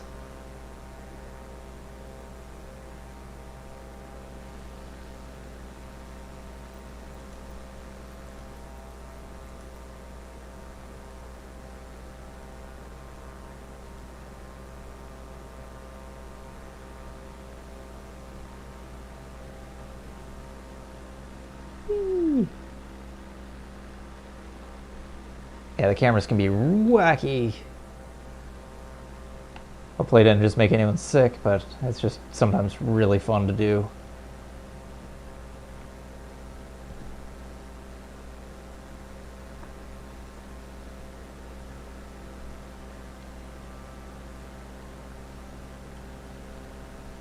Yeah, I'll take a quick screenshot there.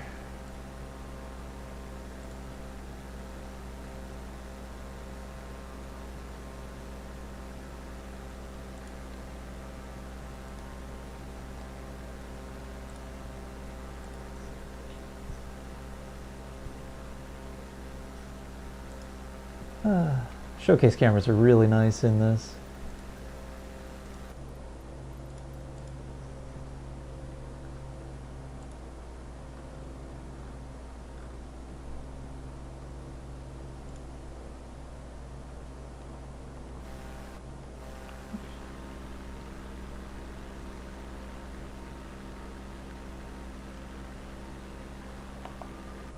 So you can see the airport there. Actually, we'll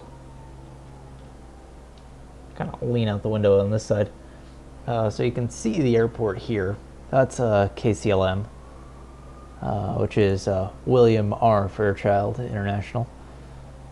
One of the most northern airports in the continental United States. Certainly it's in Washington. So we'll be using that as a marker, and we'll be taking a nice little left turn here, or not left turn, a right turn, and continuing on our heading towards Seattle.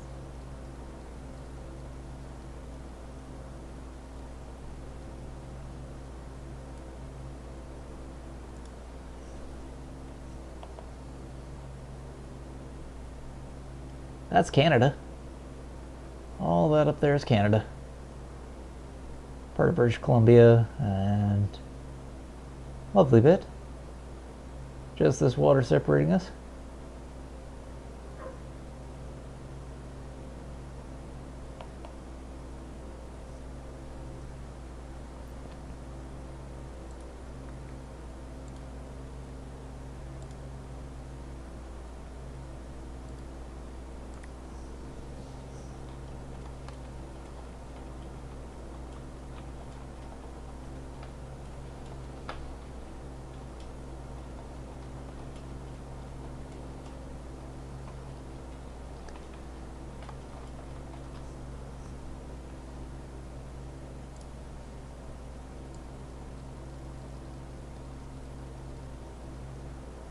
And now just adjusting my flight, so we're flying along the coast here.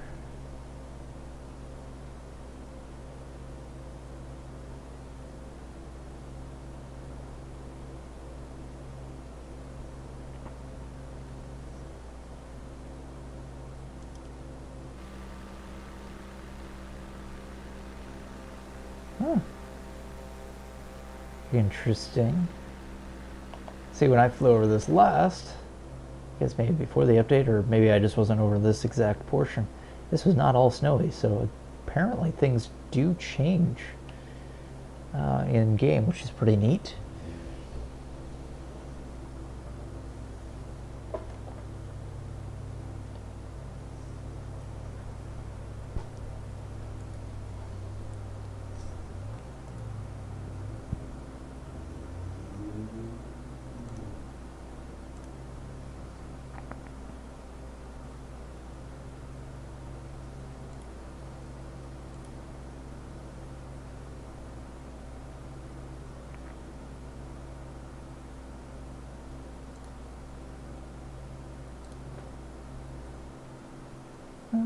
Let's see here.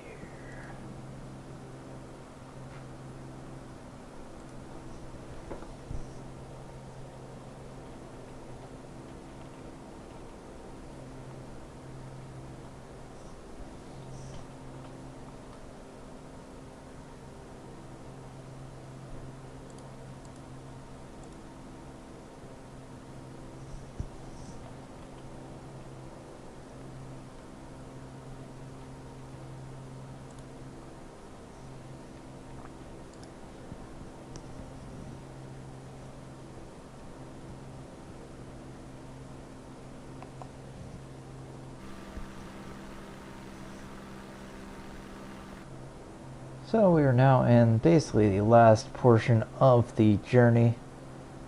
Like I said, we're gonna do a little mess around here with around Seattle, but we are approaching W10, W10 airport, which is a small runway north of Seattle. That will be our approach into the area.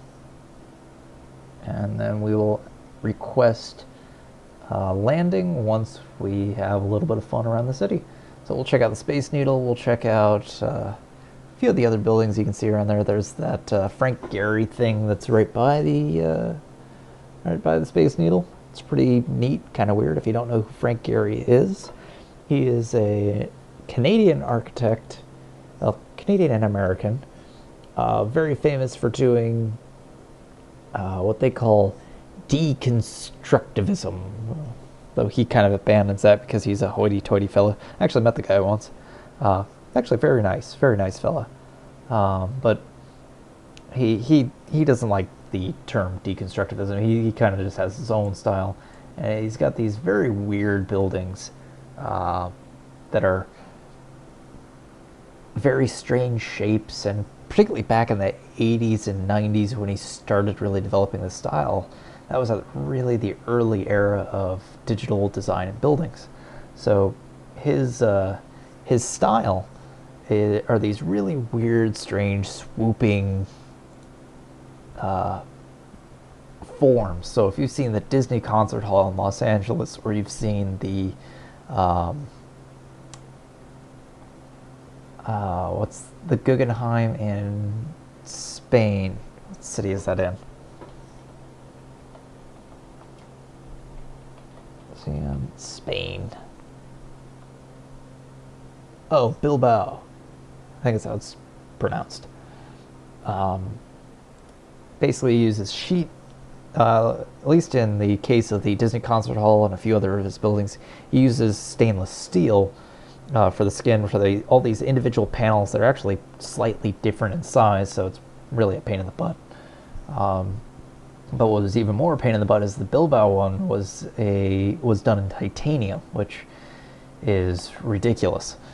So titanium is, of course, notoriously difficult to work with. Oop, someone's car alarm is going off. You can actually hear it.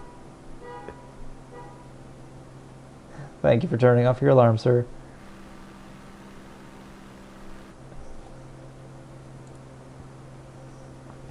But yeah, my background's in architecture, so I know a little bit about those kinds of things.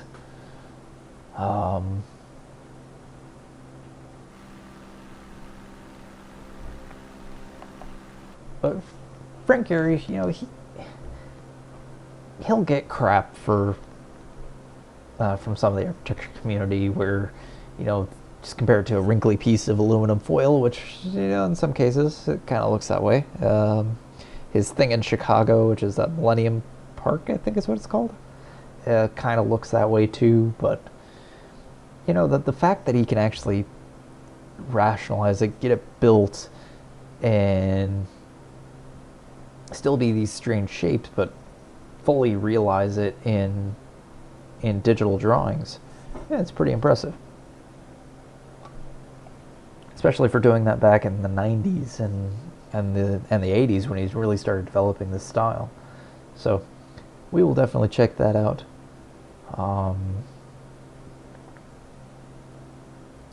There's a few other buildings in and around Seattle that are pretty notable. I mean, the tallest building in Seattle is, what is the name of it? Columbia Center, which is a 933 foot tall building. Very tall for American standards. 286 meters high for those of you in Europe. 76 floors. I've been to the top of it. That's a pretty neat building. A little unconventional aerodynamically, given it has these sort of concave bits protruding.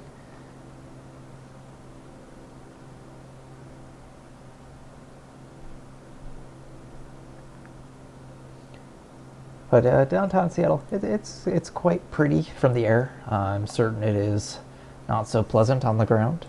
I last went in 2015, and it was already in decline. Given the riot and pillage on a nightly basis, it seems, for the last year, it does not sound like it would be all that pleasant.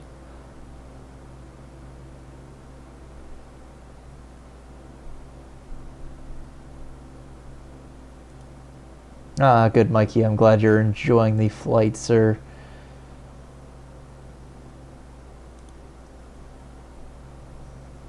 No, I'm enjoying it too. I'm having fun just sort of rambling. Given that we're just basically flying straight. Heading towards W10. So I wonder, is W10 in Canada or the US? I mean, given its denotation, I'm guessing US. Yeah, that's Woodby, and that is in Washington. Alright. Woodby Air Park. Small little airfield, that's what we're approaching. Let's see, it is not only 2 miles north of Seattle, and it can actually give me...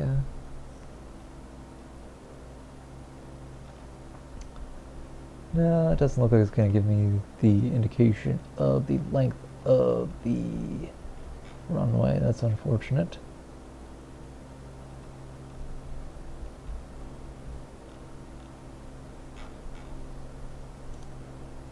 This airport's very small, by the way. Oh, there it is. I see it. It's only a 2,400 foot long runway, 753 meters. That is not long at all. All prop planes. Probably all single engine.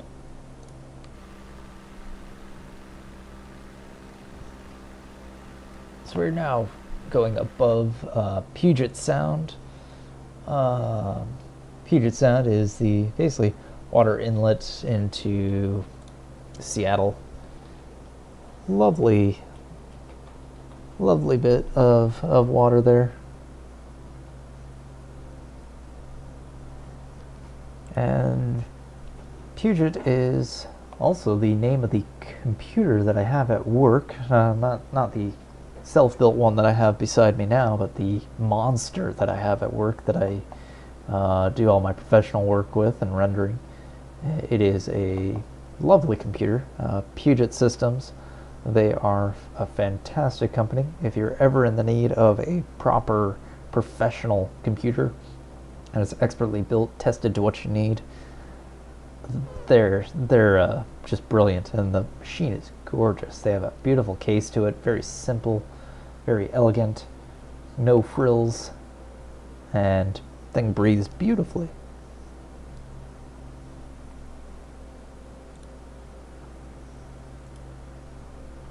Yeah, not a sponsor, because I am a channel that is far too small to have sponsors, but yeah, strongly recommend Puget Systems. Absolutely adore them, love their computer. If they would ever want to sponsor a video, I would happily do it.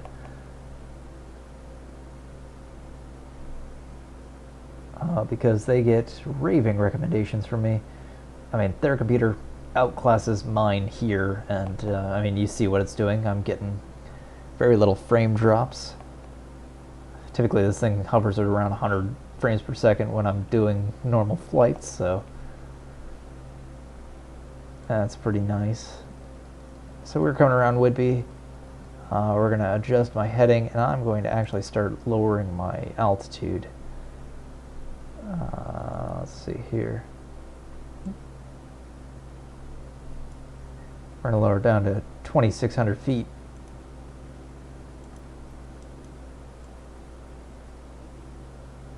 Oh, but I want to go down. There we go. Let's check our fuel here. Fuel is just about even on both tanks. Actually, we can probably do a little bit of a slower descent.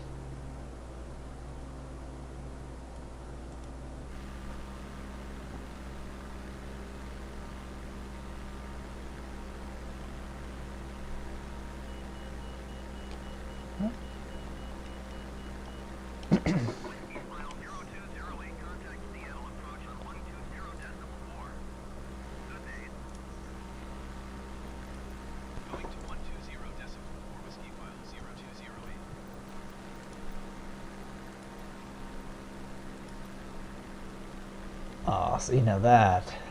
Generic November 2158 Foxtrot is passing 2,500 feet, climbing 9,000. Seattle approach Whiskyfile 020. That's just nice.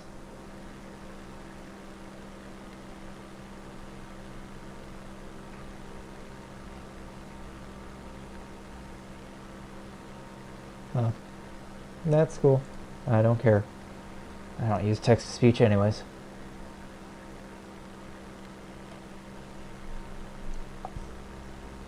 Just take a little screenshot here because I can.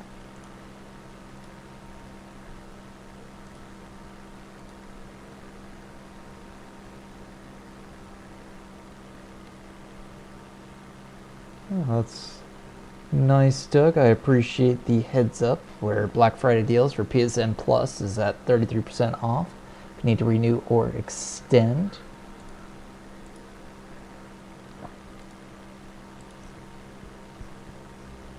And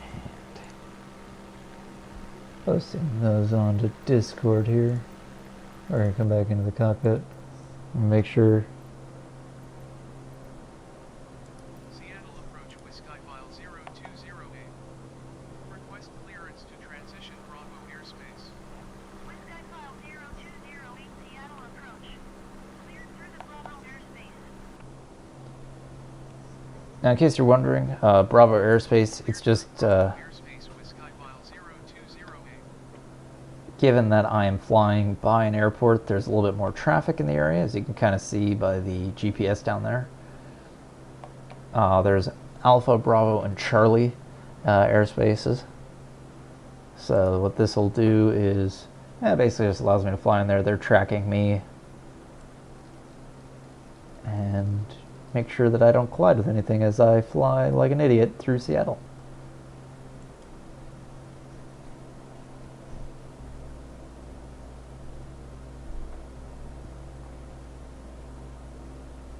Now we are not doing our approach yet. We still have half our fuel left, and we are of course going to fly out over the water and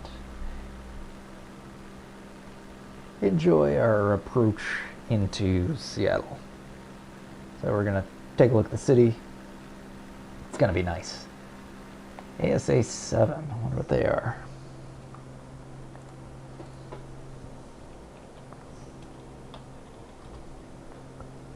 Ah, they are coming from New York to Seattle. They have come a long way.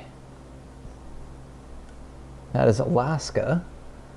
Alaska Airlines. I've flown with them before. I've had very pleasant experiences with Alaska.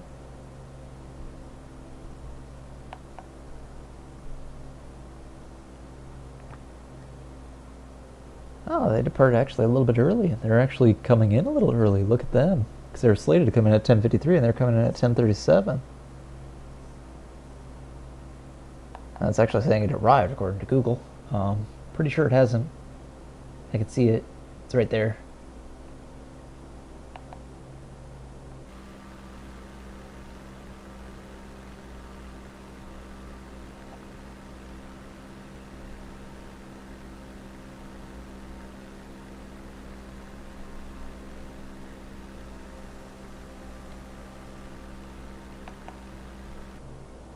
Oh, I like this game.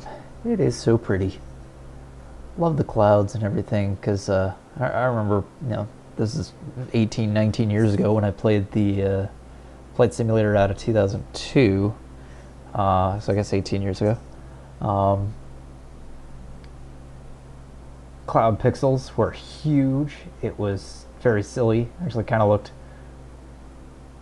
basically imagine that, but like up-resed by, in case it looked like this, although actually the voxels are going down, so that's actually kind of funny. But yeah, it was, the pixels were huge. I mean, you're looking at like 300, 400 square foot white, transparent, flat pixels. And yeah, that was, it did not look this good.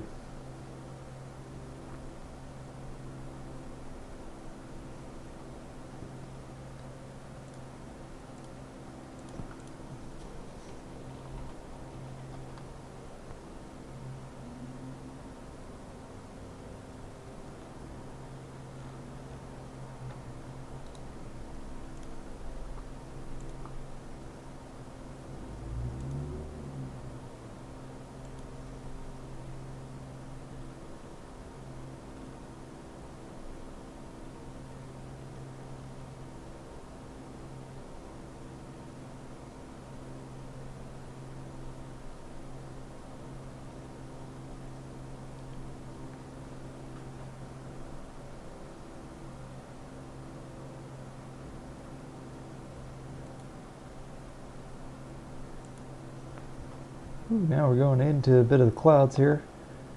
We'll be okay. Ah, there's Seattle. So I'm going to adjust my heading. Actually, I'm going to kill autopilot here. And we are going to take this in manually.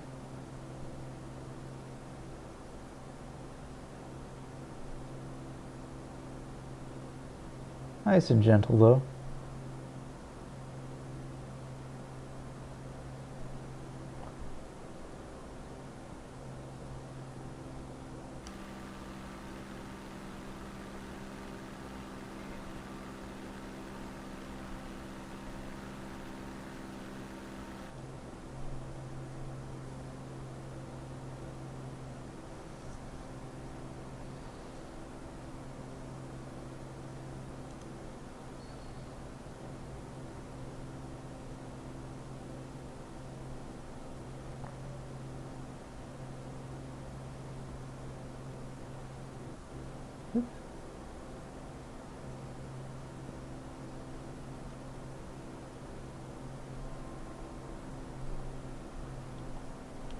Yeah, it's complaining at me because I just went below the speed, but I killed my autopilot, so it is fine.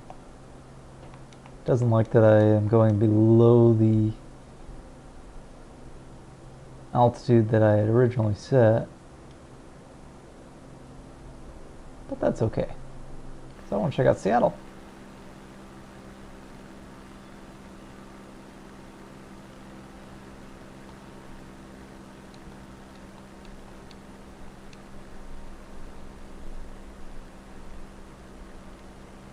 Lovely city here.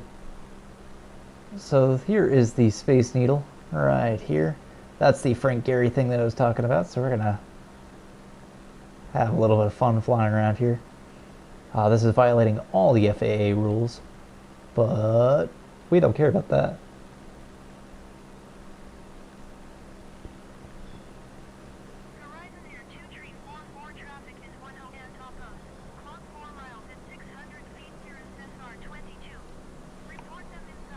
There's the monorail that they have there.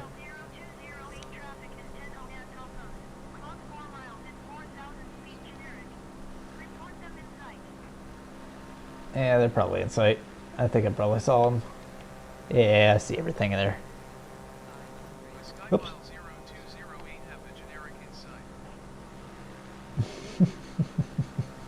We're good. We're good. I didn't almost crash.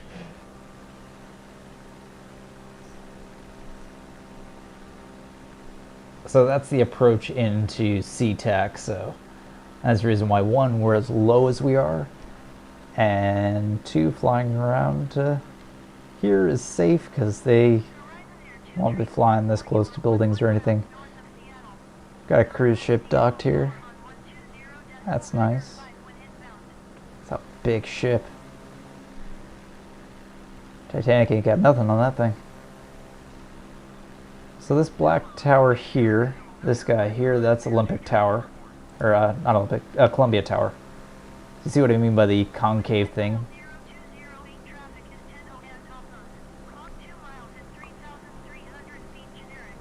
Yes, yes, yes.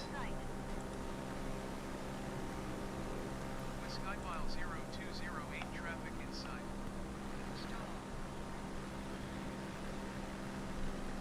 Here's the stadium. We got, oh, what is that one? Oh, it's a baseball field and their football field. I don't remember what they're called. CenturyLink.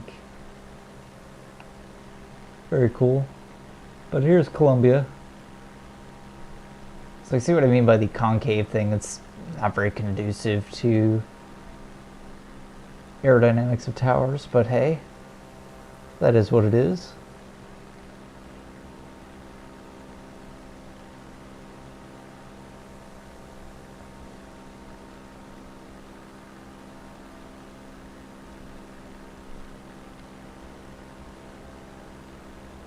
I have no idea what those are, but that looks cool. I think I could fly between that. We're going to try, but I'm going to go over here to the I forgot what the pier is called. But there is Seattle, my friends. Lots of neat shops, cool fish markets all along here. That's their port. There should be tons of cargo ships out here, but there aren't because the game doesn't want to show that. Probably just too difficult to code. Now what we're going to do is we're going to fly between those buildings because that warning did say not to do our aero acrobatics, and of course we're going to disregard it.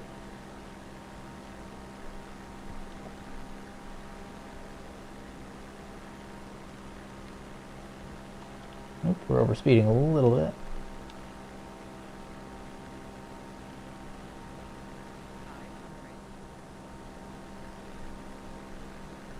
Here we go, boys. Suck it in. Woo!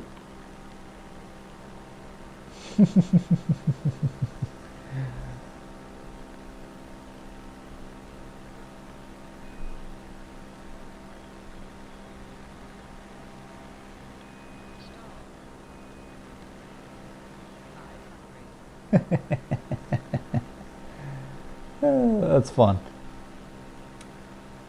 I will of course be arrested when I land, but as anyone would say, worth it.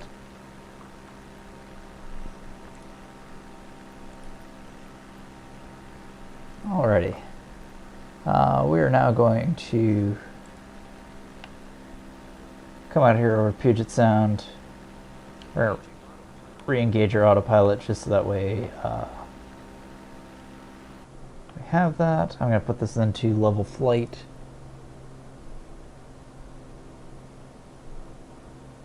And what's our heading? Let's lock our heading here.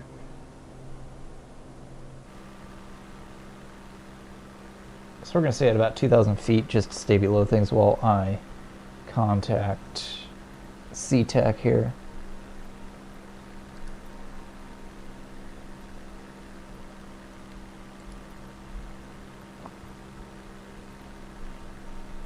Seattle Tower, Whiskyfile 0208 is 10 miles north, 2,000 feet with India to land.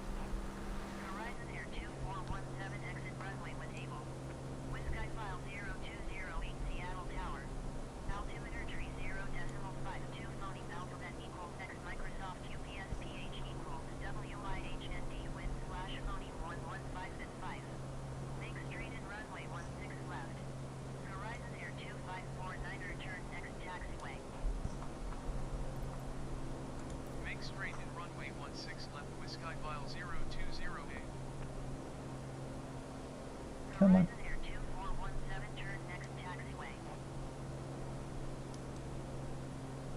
Horizon Air 2549 exit runway when able. Alright.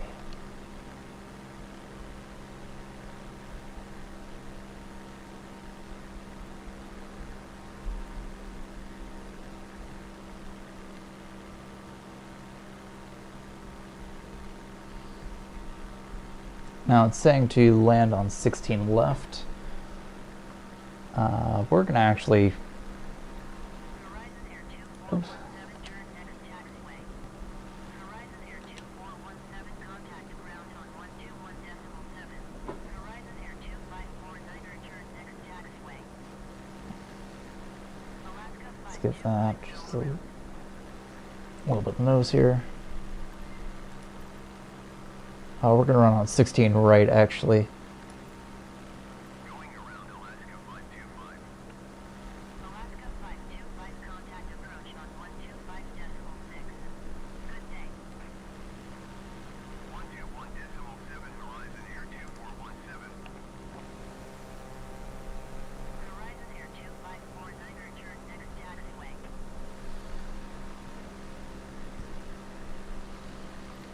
Horizon Air 2549 contact ground on 126.25.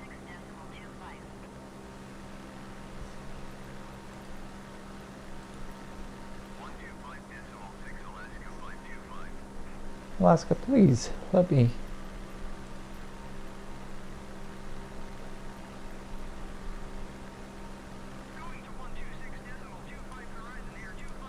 Alright, we're just gonna land. Because it's not gonna let me change it because too many people keep talking. Let's try it one more time.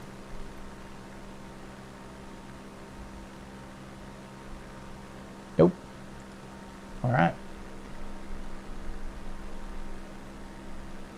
Because I want to land on the shorter runway, that way I'm not having issue with any jets or anything like that, but they do not care.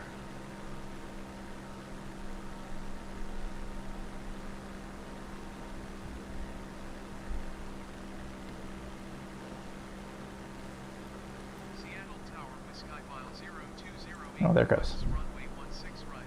Whiskyfile 0208 Seattle Tower. Altimeter tree 0.52 phony alphabet equals X Microsoft UPS PH equals WIHND wind slash phony 115 at 5. Make street and runway 16 right. Seattle Tower Skywest tree 06 is going missed. Skywest tree 06 contact Seattle approach on 123.9er. Good day. Fly straight in runway 16 right, Whiskyfile 0208. Going to 123.9er Skywest tree 06. Now what I'm doing here is I am actually slowing my aircraft down a little bit. What you do is you can either do it left or right with the rudder, and you dip the wing down so you still go straight, but you're basically exposing the side of the aircraft to be basically like a brake. I mean, it is an air brake. Let's see, we are Skyfile 0208 phony alphabet equals X Microsoft UPS PH equals WIHND wind slash phony 115 at 5. Caution the generic landing runway 16 left. Clear to land runway 16 right. Cleared to land runway 16 right, Whiskyfile 0208.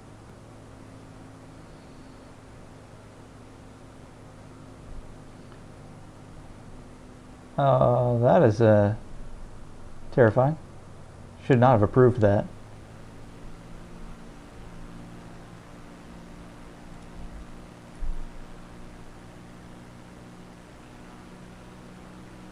Really should not have approved that. Seattle Tower, Alaska 5258 miles north inbound ILS runway 16 right approach. Alaska 525 Seattle Tower. Altimeter tree 0.52 phony alphabet equals X Microsoft UPS PH equals WIHND wind slash phony 115 at 5. Cleared ILS runway 16 right approach. Cleared ILS runway 16 right approach Alaska 525.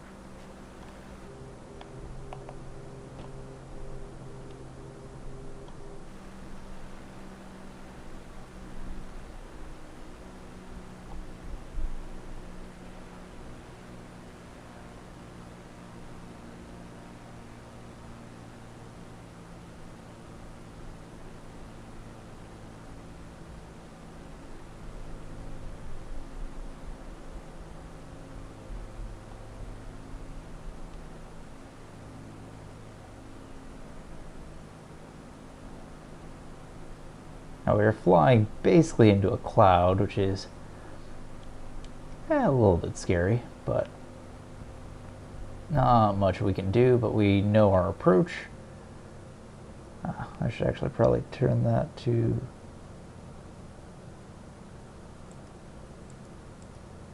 Oh, come on now.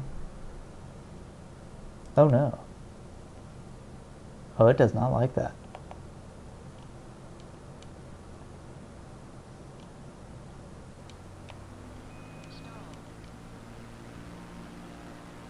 Yeah, we were about to crash there. I was trying to fiddle with my controls. I was trying to turn on my approach, but it's not gonna do that. Yes, I know there's terrain there.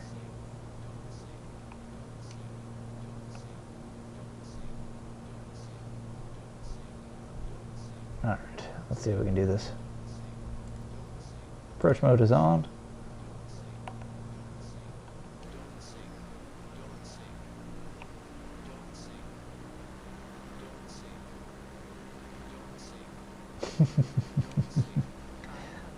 reassurance is always appreciated.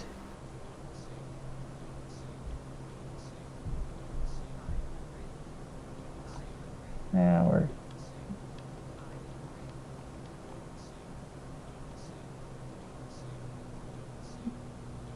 shedding some speed there.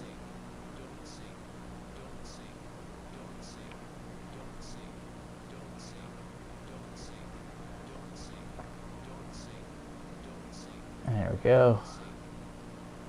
Alaska 525, follow the aircraft on base.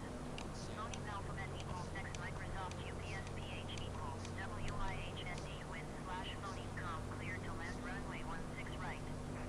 Alright, guess we're doing 16L. Clear to land runway 16 right, Alaska 525.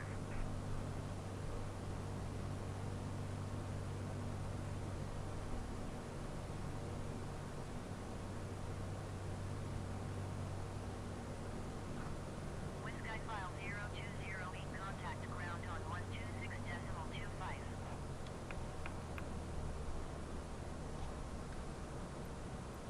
126.25 for Whiskyfile 0208.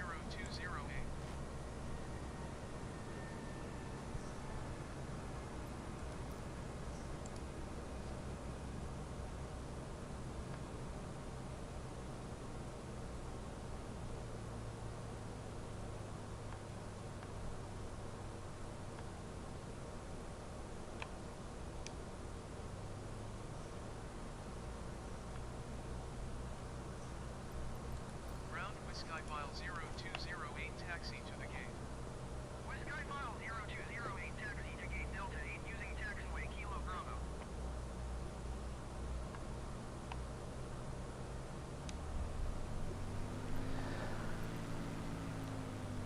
Alrighty, ladies and gentlemen, welcome to Seattle-Tacoma International Airport. We appreciate you flying with Whiskyfile Spirit Airlines. 0208, please acknowledge. Yes, I will acknowledge. Taxiing to gate Delta 8 using taxiway Kilo Bravo Whiskyfile 0208. We know you have many options in your tourist flights on YouTube, and we appreciate you choosing ours.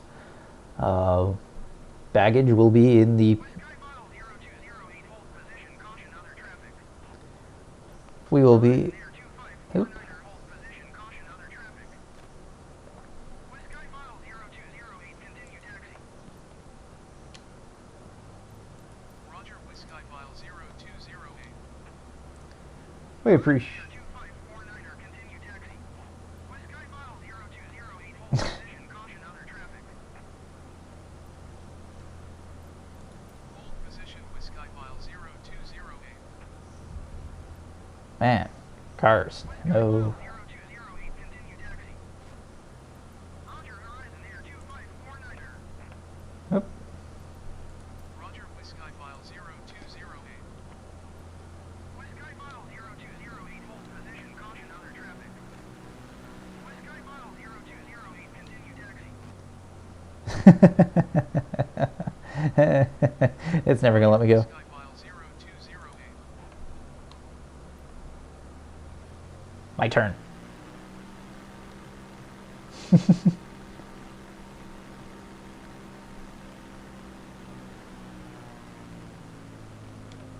Sometimes you just gotta gun it and go.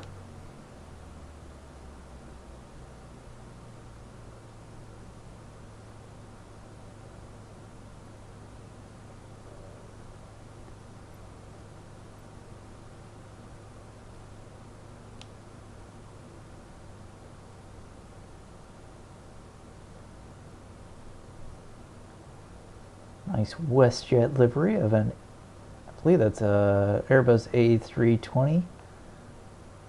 Lovely aircraft. That was actually the first jetliner that I flew in this. This is a comically large gate for this.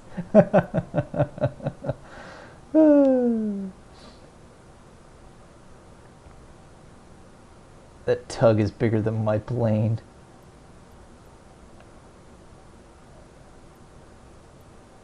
Alrighty folks, well, we are now at our gate. next to a Southwest there. Let's go, Brandon, right there. Might need a little bit of a boost to get up onto the jetway, but we appreciate you flying in Whiskyfile Spirit Airlines. We will be departing next week, roughly about the same time, in a 787-10. Man, we actually arrived just in time. Fog is just rolling through here. Woo! So, it is currently 5 degrees Celsius, or about 41 degrees Fahrenheit outside. Should be cloudy and relatively clear as you go into Seattle. We thank you for choosing us. We're gonna basically take a little bit of time here. We'll shut things down once I conclude the stream, but we want to thank you for choosing us, and have a good day. Give a like, subscribe, comment, share, all the YouTube things, and yeah, have a wonderful day. And I will see most of you guys on the Hugh Hat Trick race. So, see y'all there. Bye-bye.